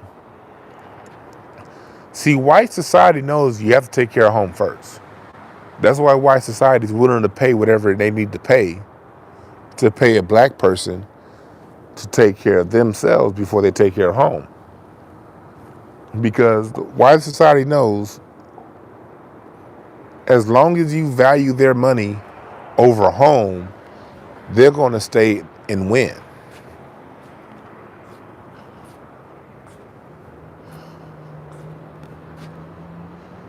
They're going to stay and win. They're going to stay on top if they can pay you enough money to stop taking care of home and to go to take care of someone else. So as a man, as black men, our lesson to learn from this chaos that we're in is to take care of home. Before we can take care of a society, we have to get back to taking care of home. Because when we lost our society is when we stopped taking care of home. History lesson. We still going down the line of history, tying it back in. I like to use the Yamasee War as an example. What was the white supremacist good at when he conquered in the 200 plus years, 250 or so years it took the white man to conquer this land coast to coast? What did he do consistently during that 250-year march from the colony of Virginia to the statehood of Oregon? What did the white supremacists do consistently from that march to the colonization of Virginia to the statehood of Oregon? What he did was make deals. Hey, here's some of this firewater and some guns. Why don't you go and I see you've been beefing with them other niggas over there across the river. Y'all been going back and forth for 50, 60 years. We've been laying here ever since we've had our little plot of land over here. We've been watching you have an issue with them other niggas. So take this firewater, take these guns, go fight them. Matter of fact, we got your back. Cool. Go and fight them. While they gone, fighting them other niggas, the white boys are raping the women. And when those soldiers come back from war, the white boys are in their homes. So when they're coming back after a long war, they're getting ambushed, therefore losing their civilizations. Because they was too busy fighting their brother to recognize that other.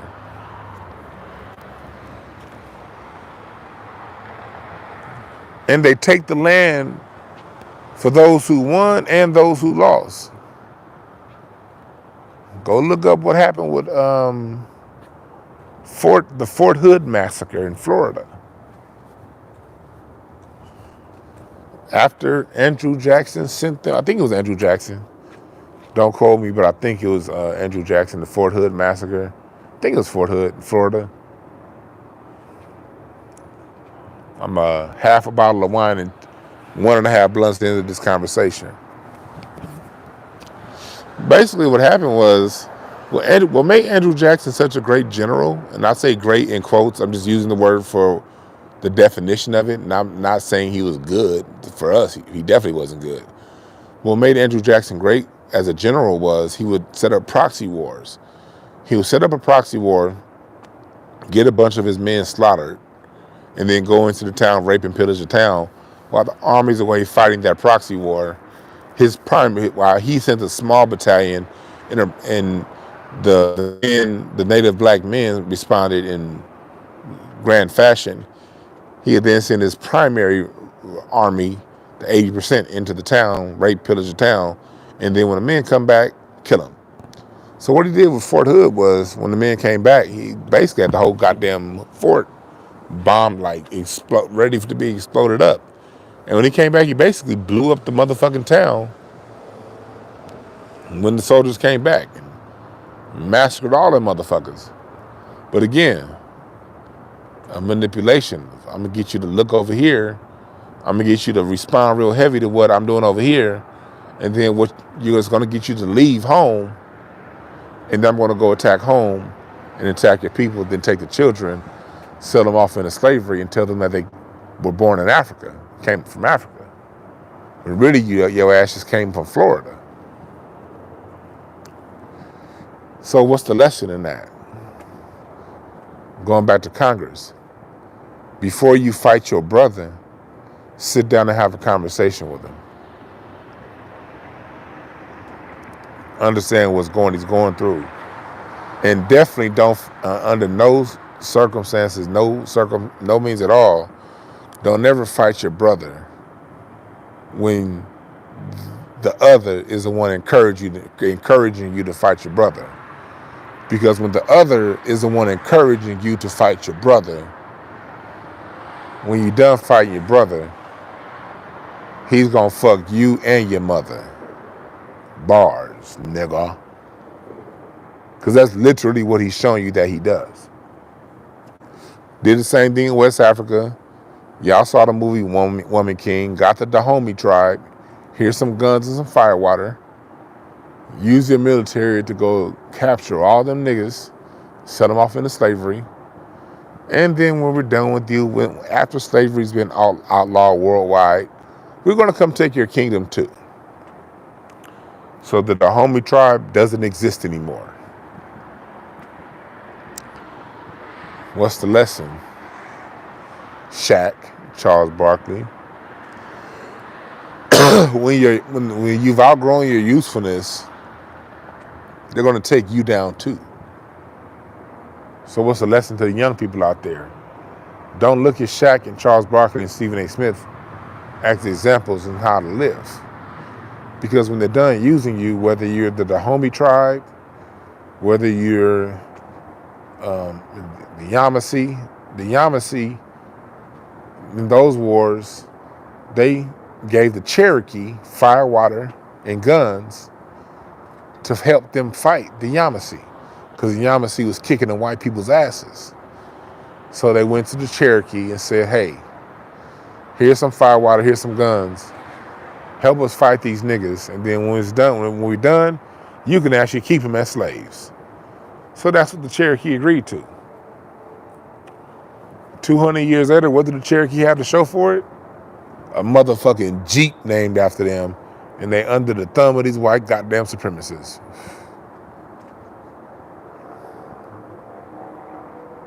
And they're no longer Cherokee. Because if you look and see who's running the Cherokee board, it's a whole bunch of small hats and it's a whole bunch of white people. The real Cherokee ain't even Cherokee anymore. How about that? That's what happens to you dumb niggas that help them out. Not only are your wins short-lived, when it's done, said, done, and over, They're going to wipe you out and erase you from your own inheritance. So now the descendants of the true Cherokee don't profit or benefit off of any of that. And that money goes to the people who actually conquered them. Because the people who conquered the Cherokee are the people who are on the Cherokee board. Go look up don't listen to me. Look up their website and see who's running the fucking Cherokee Nation. That's the lesson, black men and black people. When we decide to fight one another at the behest of the other, he's just gonna screw you and your mother.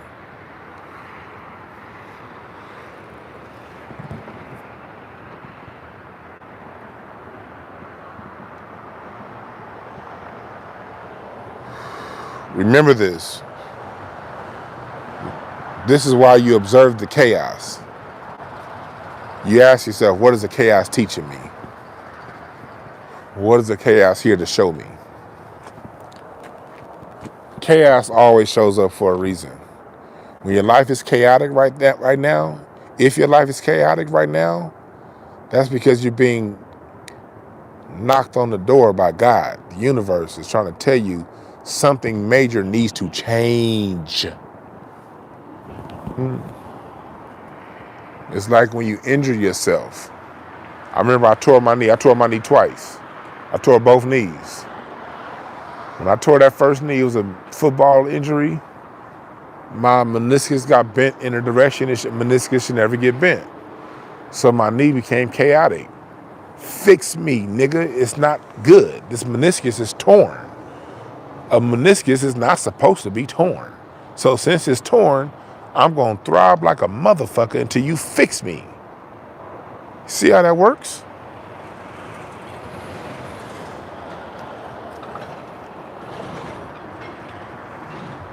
See how that works?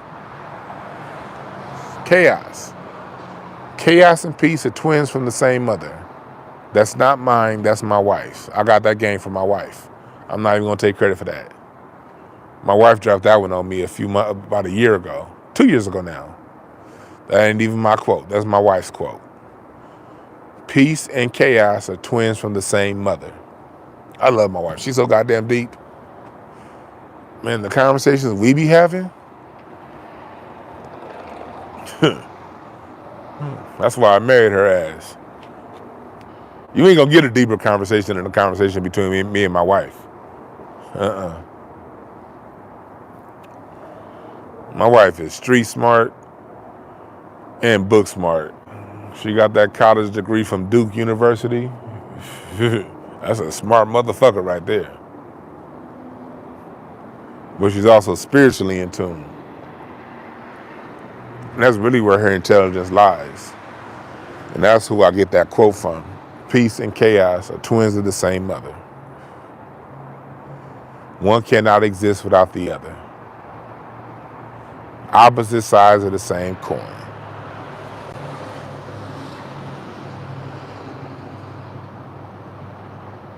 That nigga said Charles Barkley's wife looked like Owen Wilson. Hey, Biz Marti, nigga, shut up, nigga. Listen, nigga. That nigga's on Charles Barkley's wife. This nigga, man, that chat room ain't shit. You niggas is slow, but Biz Marti, you was a kid with a helmet licking the window in class, wasn't you? You a fool for that. This nigga skew ready to talking about broccoli. Y'all niggas is dumb. Fuck y'all. I'm trying to drop some deep game on y'all. You niggas is talking about Barkley. I ain't even mad though. Do y'all thing. Y'all niggas is dumb though. That's why I'm be looking at the goddamn chat room. And I don't do this show with notes. I want y'all to feel my spirit. Because it's a spirit. The spirit is where we connect. My heart, I want y'all to feel my heart. My heart is open to y'all. And I do this shit from my heart. You know? So, back to what we talking about. Charles Barkley and is we sick? Stephen A. Smith how the historical context of where these people come from and how all these different aspects of these people play into what we have going on. What's up, Afro Elite? So as we get into talking about what's going on with Charles Barkley, and let's get some more historical context. Black men, like my dad said, I'm gonna give y'all two of my dad's quotes tonight. I gave y'all the first one. A whiskey flask and a woman's ass will make a monkey out of you every time. Watch what you drink and watch who you lay in the bed with. Because black men, the black male pursuit of interracial sex has caused the ending of multiple empires. And the black woman, Cleopatra, your ass too. But as we're the leaders, black men, so I speak to us because I am a man. And when you're a leader, leader means first. Whatever we want to see from the women, we have to be the first to make that move. And I'm gonna tell you that as a husband. When I was dating my wife and I wanted more out of her, when you're dealing with a high quality woman, fellas, a high quality woman ain't gonna make you, she ain't gonna just give it to you. She wants to know that you want it. This is natural. A woman's natural desire is the need for protection and security because they're receivers.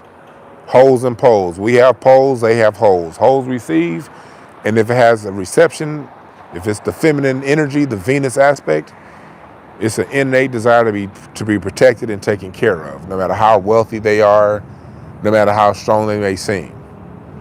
So part of that natural dance is to, when it's time to step up, she wants to know, she has an innate desire to know that you want it. Because she don't want it if you don't want it. And you may not want it, and that's fine. But she has to know that you want it too. And the way that works biologically, the way that works in practice is as a man, as the lead, as the pole, as the person that gives, you have to show it. You have to be what you want in return. You have to be that. You have to be what you want to receive. I receive everything from my woman, but I gave first. You got to be willing to put that heart on the line and do it. And that's a societal lesson for us as the men. We have to be what we want out of the women. It's just natural. That's just God talking. That's just nature. If you think I'm bullshitting, let me give you an example. You want to plug in a light, right? What moves? Does the socket move to get plugged in, or does the plug make the move? If you think I'm bullshitting, go to your wall right now. Go to that. So y'all got a wall light somewhere. Who has to make the move for the connection to work? Does the wall socket move or the plug? Men, we're the plugs. Women are the sockets. The plug has to be pushed into the socket. What is that? That's God talking. That's nature. As the male, we have to be the one that takes the charge. That's why I don't get into these debates about what the women are doing. I don't give a fuck what the women are doing. As a man, you step up, watch them fall in line. I ain't never had an issue with women. Never. Because anything I've ever wanted from a woman, I could show her. And there's something about a woman, I don't give a fuck how. Again, fellas, I'm talking about quality women. Some people are just ratchets. And if they just ratchet, then they just ratchet. Don't deal with them. Talking about the quality. I only deal in quality. This is high level conversations. We only talk about dealing with quality. I don't give a fuck what a woman's on. I don't give a fuck how much money she got. When a woman steps up and see a man be a man, you can get anything the fuck you want. But you got to be 100. The issue with a lot of men is we try to tiptoe and be half-stepping with it. A woman knows when you're half-stepping. She may not say nothing, fellas. She may not say nothing. Matter of fact, a quality woman ain't gonna say nothing. She gonna watch your ass. Women watch and observe. Women is you think they watching and observing is just your Instagram or them trying to figure out your password. No, it go deeper than that, fellas. Women watch your every move. I remember I was at a dinner recently with a couple friends, a couple female friends. It was my wife and a couple of female friends, and one of the women asked my wife, "We're like, DwannBrown be around a lot of women. Why ain't, you know?" My wife was like, "It's simple. I don't look at y'all, I look at him." And when she said that, I was like, uh-oh. Because I never heard her say that before. When she said that, she said, "I ain't looking at none of y'all." And these are two beautiful women, by the way, too. She's like, "I'm looking at this nigga." Women know how you breathe. They know how you blink. They see you as a man from an angle you don't understand. The same way you as a man see women from an angle that they don't understand. That's the yin and the yang philosophy. That's how the yin and the yang works. Balance, the protons and neutrons, positive and negative.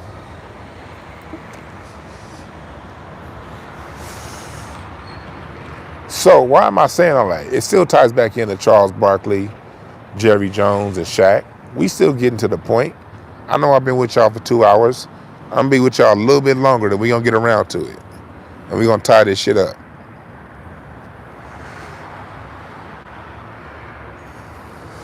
Women watch everything. So as a man, whatever moves you make, do it from your heart. Do it with integrity. That's where the quality women lay.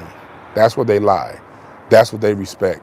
And that's where you can get the most quality of women to fall in line with whatever program you're running. My wife used to be a feminist.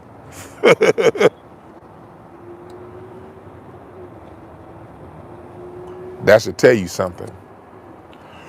My wife ain't no damn fool. She a college graduate from Duke. And more so than that, my wife has a father that gave her the game. Sometimes I listen to some of the things my wife tell me her dad told her. I'll be like, yo, shit. Because I remember my wife when we was in high school. When we went to Westchester High School together. She was never in the drama with everybody else. Westchester was a school where all the live niggas went to. If you went to Westchester was the school in L.A. Nia Long went there. I mean, so many actors and actresses. Like, L.A., if you went to, it still is. Like, NBA. Like, in Westchester High School from, like, 1998 to, like, 2016 had, like, well over 20 niggas make the NBA. Like, school's live. My wife was never in that bullshit. Everybody respected her because she carried herself a certain way because her father gave her the game. I didn't marry no bullshit ass woman. So I'm passing this information along to the men because every man within the sound of my voice has the ability to acquire a high quality woman who's going to be good for you. Okay? It's not impossible. You just gotta give yourself a certain standard. And the woman's gonna be there, I promise you. And the same with the ladies. Do the same for yourself. But again, I'm speaking to the men because I don't like to speak to the ladies too much because I'd rather have the women do that. But the same applies for you, women. Because as above, so below, as within, so without. It's only nature for what's true for men is true for women. That's only natural. So when I speak to men, the lesson still applies to the women. Because that's the law of balance. You got everything has equal and opposite. So, We got to tie this all in. Back to Charles Barkley and Stephen A. Smith and Jerry Jones and Shaq. As a man, we got to lead. And we got to focus and take care of home. Because leading and taking care of home is what keeps everything together. When the men who did that, that's why during the Jim Crow era, the men that were lynched were the business owners and the property owners. Because white society knew as long as we got the men who were down with leading and protecting and taking care of home first, there's nothing we can do with these niggas. We got to get these men off of taking care of home first. So when you see Shaq divorce, and even Shawnee O'Neal came out, I saw some she said today where she said she was happy at least he admitted that he wasn't shit when they was married. You're dealing with somebody that can't take care of home. Is Stephen A. Smith even married? Does he even have a home to take care of? Charles Barkley is taking care of white people's homes. Charles Barkley married a woman that looks like Larry Bird. How the fuck that happened? How the fuck did you marry a female Kevin McHale, Charles Barkley? Charles Barkley's wife looked like a Chuck E. Cheese rat. These are the men we talking about. Shannon Sharp, white woman, taking care of other people's home. And I'm not here to denigrate interracial marriage. I don't care who you marry. I don't dick police. I'm just talking about what we need to do overall as a society. If marrying a white woman worked well for you, I'm not here to say you're wrong. I don't care. But I am here to speak a societal message. Take care of home. If you have a white parent, I'm not judging you. A white grandparent or interracial, you're a child of an interracial couple, I'm not here to judge you. I'm not. And as we see where society is going into a more homogenized, where a lot of cultures are coming together sexually and creating a new breed of people. That's just something that seems to be part of the times. So if you're one of those individuals that's part of that, then, I ain't here to judge you. It just is what it is.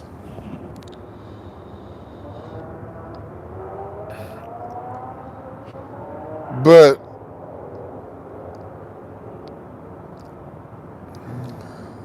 so what we see going on here is this whole thing.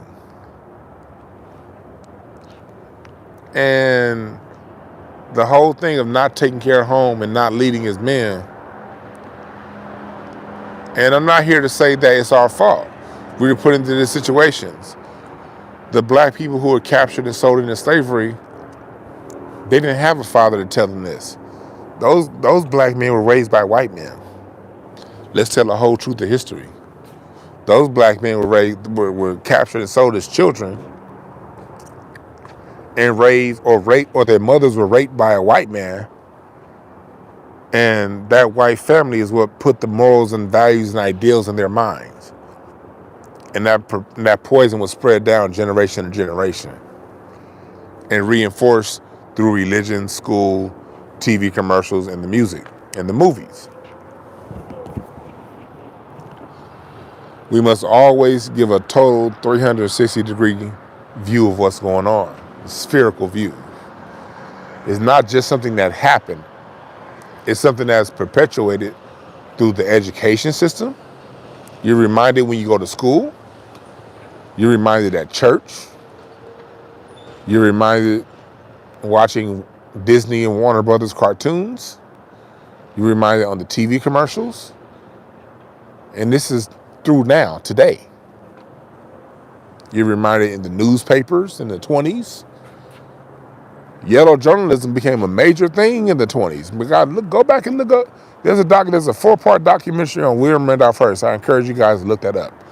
One reason why I'm such a good history, I watch a lot of biographies, and biographies teach you a lot about history because biography give you a context to the times that particular person lived. Okay? So in the early 1900s, late 1800s, there were like papers all over. Like there were like, there'd be 20 or 30 different newspaper companies in one city. So they all had to do something to give themselves an edge to sell more papers. So what did they do? They talked about niggas. Same thing that MSNBC and CNN does now. Ain't nothing new. When Pulitzer was in competition with William Randolph Hearst for supremacy, for newspaper supremacy in the late 1800s, what did William Randolph Hearst do? He started a fucking war. The Spanish-American War. Instigate all yellow journalism, all lying. And when he wasn't starting wars, he was writing about niggas. Oh, a black person did this, then stole this, and it raped a black person, raped a white woman. A black man, these marijuana smoking black people are more prone to violence. And so Pulitzer and William Randolph Hearst and all of these different newspaper makers of the day, they find whatever story they can find about a nigga doing something. Willie Horton, George Bush.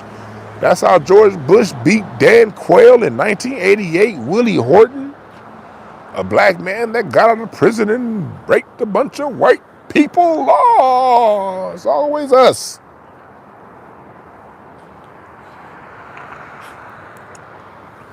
But that's something that, and again, this ties into the overall message of tonight's show. That goes in to tie into what we're talking about. Black people started getting smart through the 90s, the 2000s, and Generation X really flipped a lot of things like, hold on. We ain't taking, Generation X came in and said, we ain't taking this shit. So what they did to appease Generation X is, that's when getting a black person to say it got more popularized. As you got through the 90s and into the 2000s, the Generation X said no, and the millennials, my generation, we came right behind Gen X, said fuck no.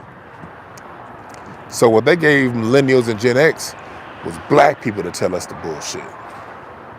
Insert Tiffany Cross, Joy Reid, Chris Broussard, Don Lemon, Jamel Hill, and y'all know the names. We need you niggas to get this message now. Shaq, Charles Barkley, Shannon Sharp.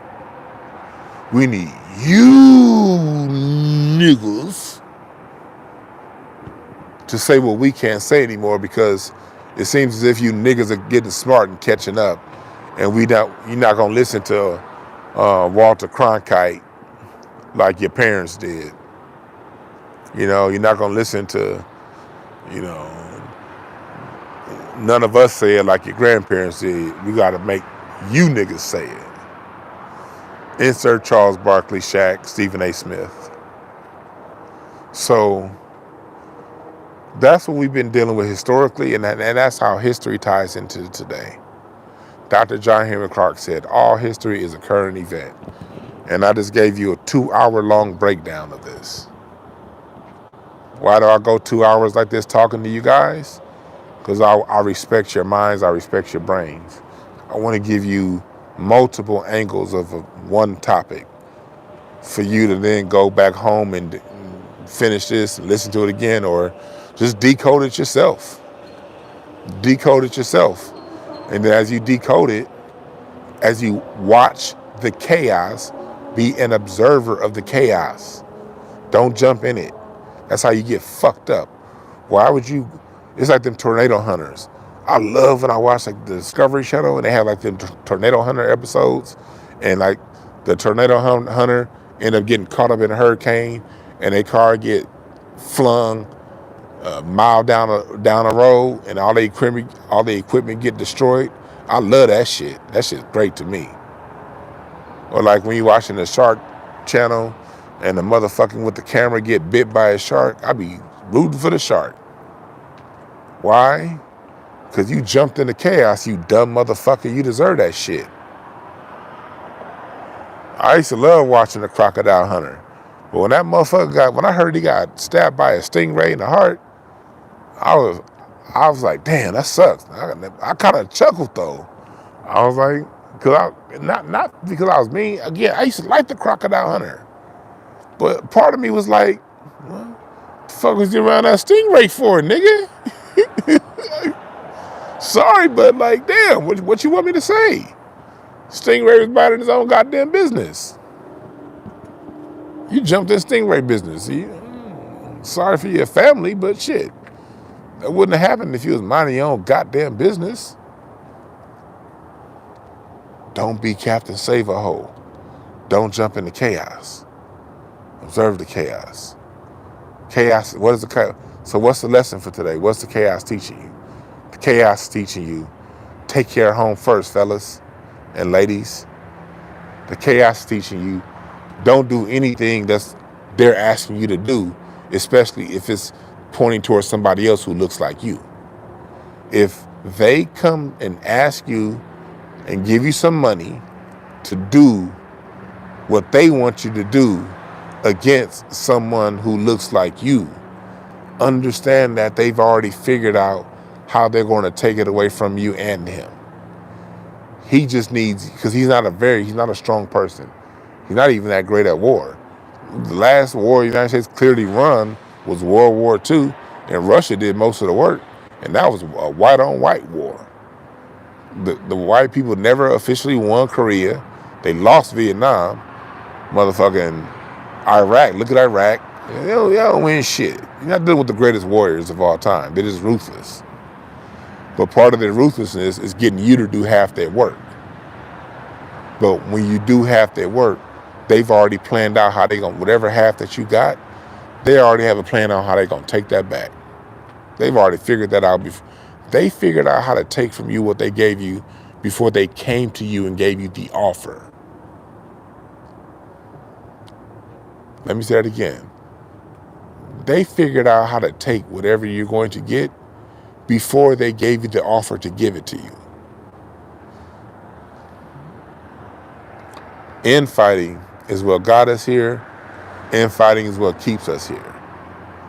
And I'm not here to say we're going to be perfect, because there's always going to be some level of infighting. But let's put this in context. Infighting at the point of when they ask you to do it. That's where you got to draw the line. When you just see guns show up out of nowhere in your neighborhood, that's them encouraging you, influencing you. We can't, when they're going back to Hiawatha, the year 1151 AD, bury the hatchet.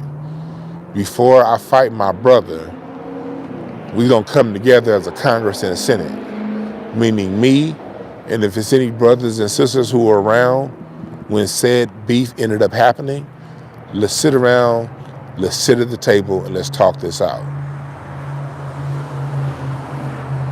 Let's sit at the table and let's talk this out. And if we can't come to a mutual understanding, let's just go our separate ways. I don't fuck with you. You don't fuck with me. Some people you just don't fuck with, and that's cool. It ain't nothing wrong with coming to the conclusion that I don't fuck with that nigga over there. That's fine. Nothing wrong with that. There's never going to be a let's come together meeting and everybody just falls in line. And that's never going to happen. There's always going to be internal beefs. The motherfucking creator of the monetary system, Alexander Hamilton, was shot and killed by the vice fucking president in the duel of Burr versus Hamilton. That didn't stop the United States from growing and being built. Hamilton and Burr had like 7 or 8 years of beef. I mean, major beef, to the point to where Alexander Hamilton, when Burr was running for governor of New York, this motherfucker was such a hater. He sent in all kind of news and bullshit for the other candidate just so the motherfucker couldn't win the governorship. I'm sorry. Yeah, Hamilton did that with Burr.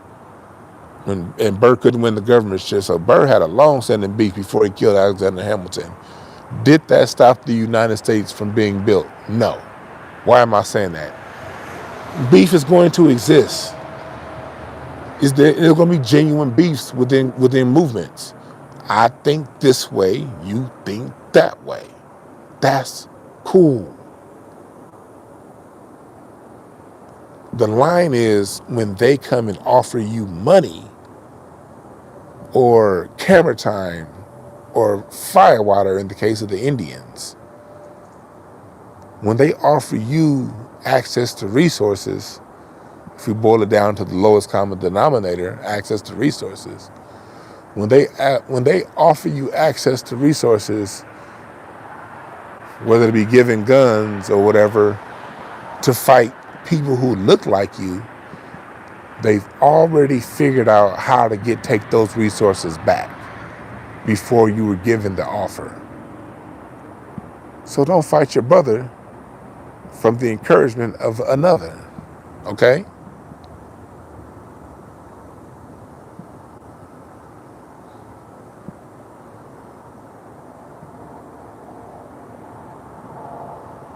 And that's where we can learn the lessons of where we've gone wrong and keep pushing forward in this. Be okay with not being cool with certain people as you move forward. You ain't gonna like everybody, so what? Take a pill and get over it. And don't come telling me about how much you dislike that person. I don't give a fuck. Just don't take any money or any access to resources from them to go at your brother. I'm not saying don't get paid by them, Take your money now. If y'all want me to take your money, we just talk about regular shit. Let's just do it. I ain't got to talk about black. We could talk about the weather. I'll take white money if he wants me to report on the weather. Fine. It's a hurricane coming next Tuesday, bitch. Duck. I'll take white money for that. I'll take my white money to do a sports show and talk about basketball, as long as that money don't come with having to berate black people. That's where I draw the line. You can't give me no money for that. If this money means saying what you want to say, but using me to say it, I can't take your money for that, partner. I drive Uber and say it if I need to. I'm good. My dad raised me. All money ain't good money. My dad used to always tell me that when he was teaching me how to play dominoes. Yeah, you might be able to score 10, but if you got 2 5s in your hand, it's 1 out there, you put that down there, what if he got the next 3? So you take that 10, now the person coming behind you, they're going to drop big 10, boom, now they got 15. Now you out of 5s, you got a knock, boom, they're going to hit blank 5, boom, 10 more. You got a blank, you play that blank, you got only blank you got is blank 1. You play blank 1, here they got 5-1, boom, another 15 points. Was that 10 you took worth it? All money ain't good money. Because the money you taking can become a major debt through no fault of your own 3 moves later. You learn a lot about, my dad taught me a lot about life through the game of dominoes. It's another lesson my dad taught me. Don't ever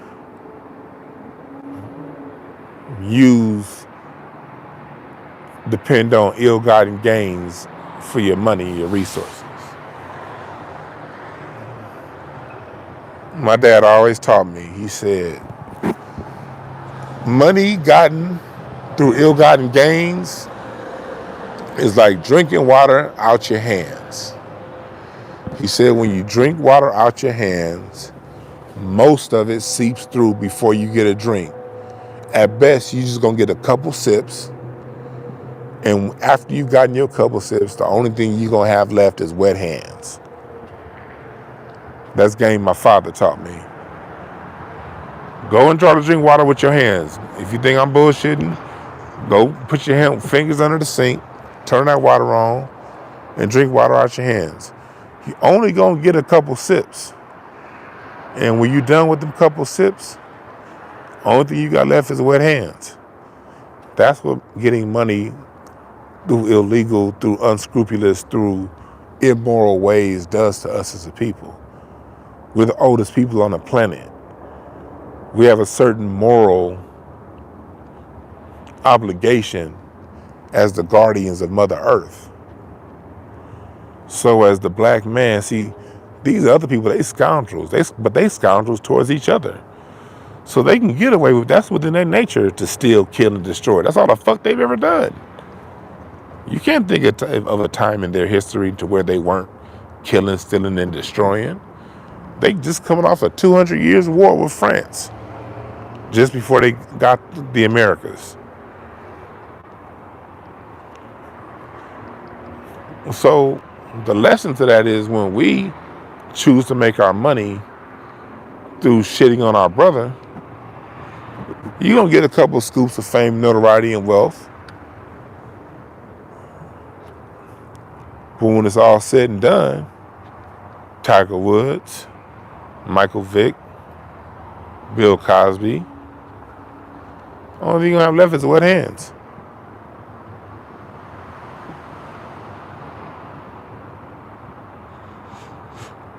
What's up, Amar? What's up, Marlo? I'm about to get the fuck up out of here. I had a good bike ride today. My trainer I'm Saturday morning tomorrow, but I got to be up at 5 in the morning. My trainer want me on the mountain at 6 a.m. to walk Rain Canyons. Shit, I'm going to be on the mountain early tomorrow, so I'm about to get my ass to sleep. But what's the lesson for tonight? The lesson for tonight is stay within your moral ethics. Stay within your moral guidelines and boundaries. Take care of home first. Men, whatever we want from the society, we got to be the first ones to give it. We're the providers. That means we have to provide it first and watch it come back to us. Don't fight your brother and don't take money from the other to fight your brother. And the only way we're going to get someplace and move forward as a people is as a unit, man, woman, and child. We are one. There's no gender divide. Men, our role is to the left. Women, their role is to the right. And you come together and you raise that child. Get a game to the children. We dealing with the same shit, just dished out to us differently.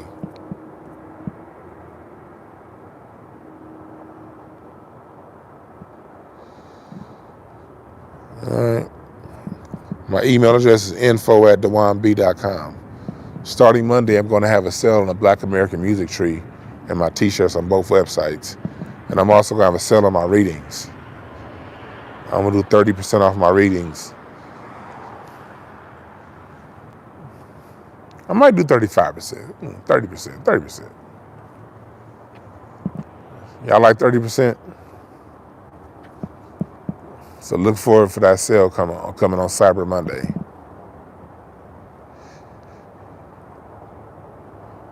Oh, man, but I've been here over 2 hours with y'all. Thank y'all again. I'm about to take my ass to sleep. Remember this. There are no perfect messengers. Only perfect messages for those willing to pick up the game.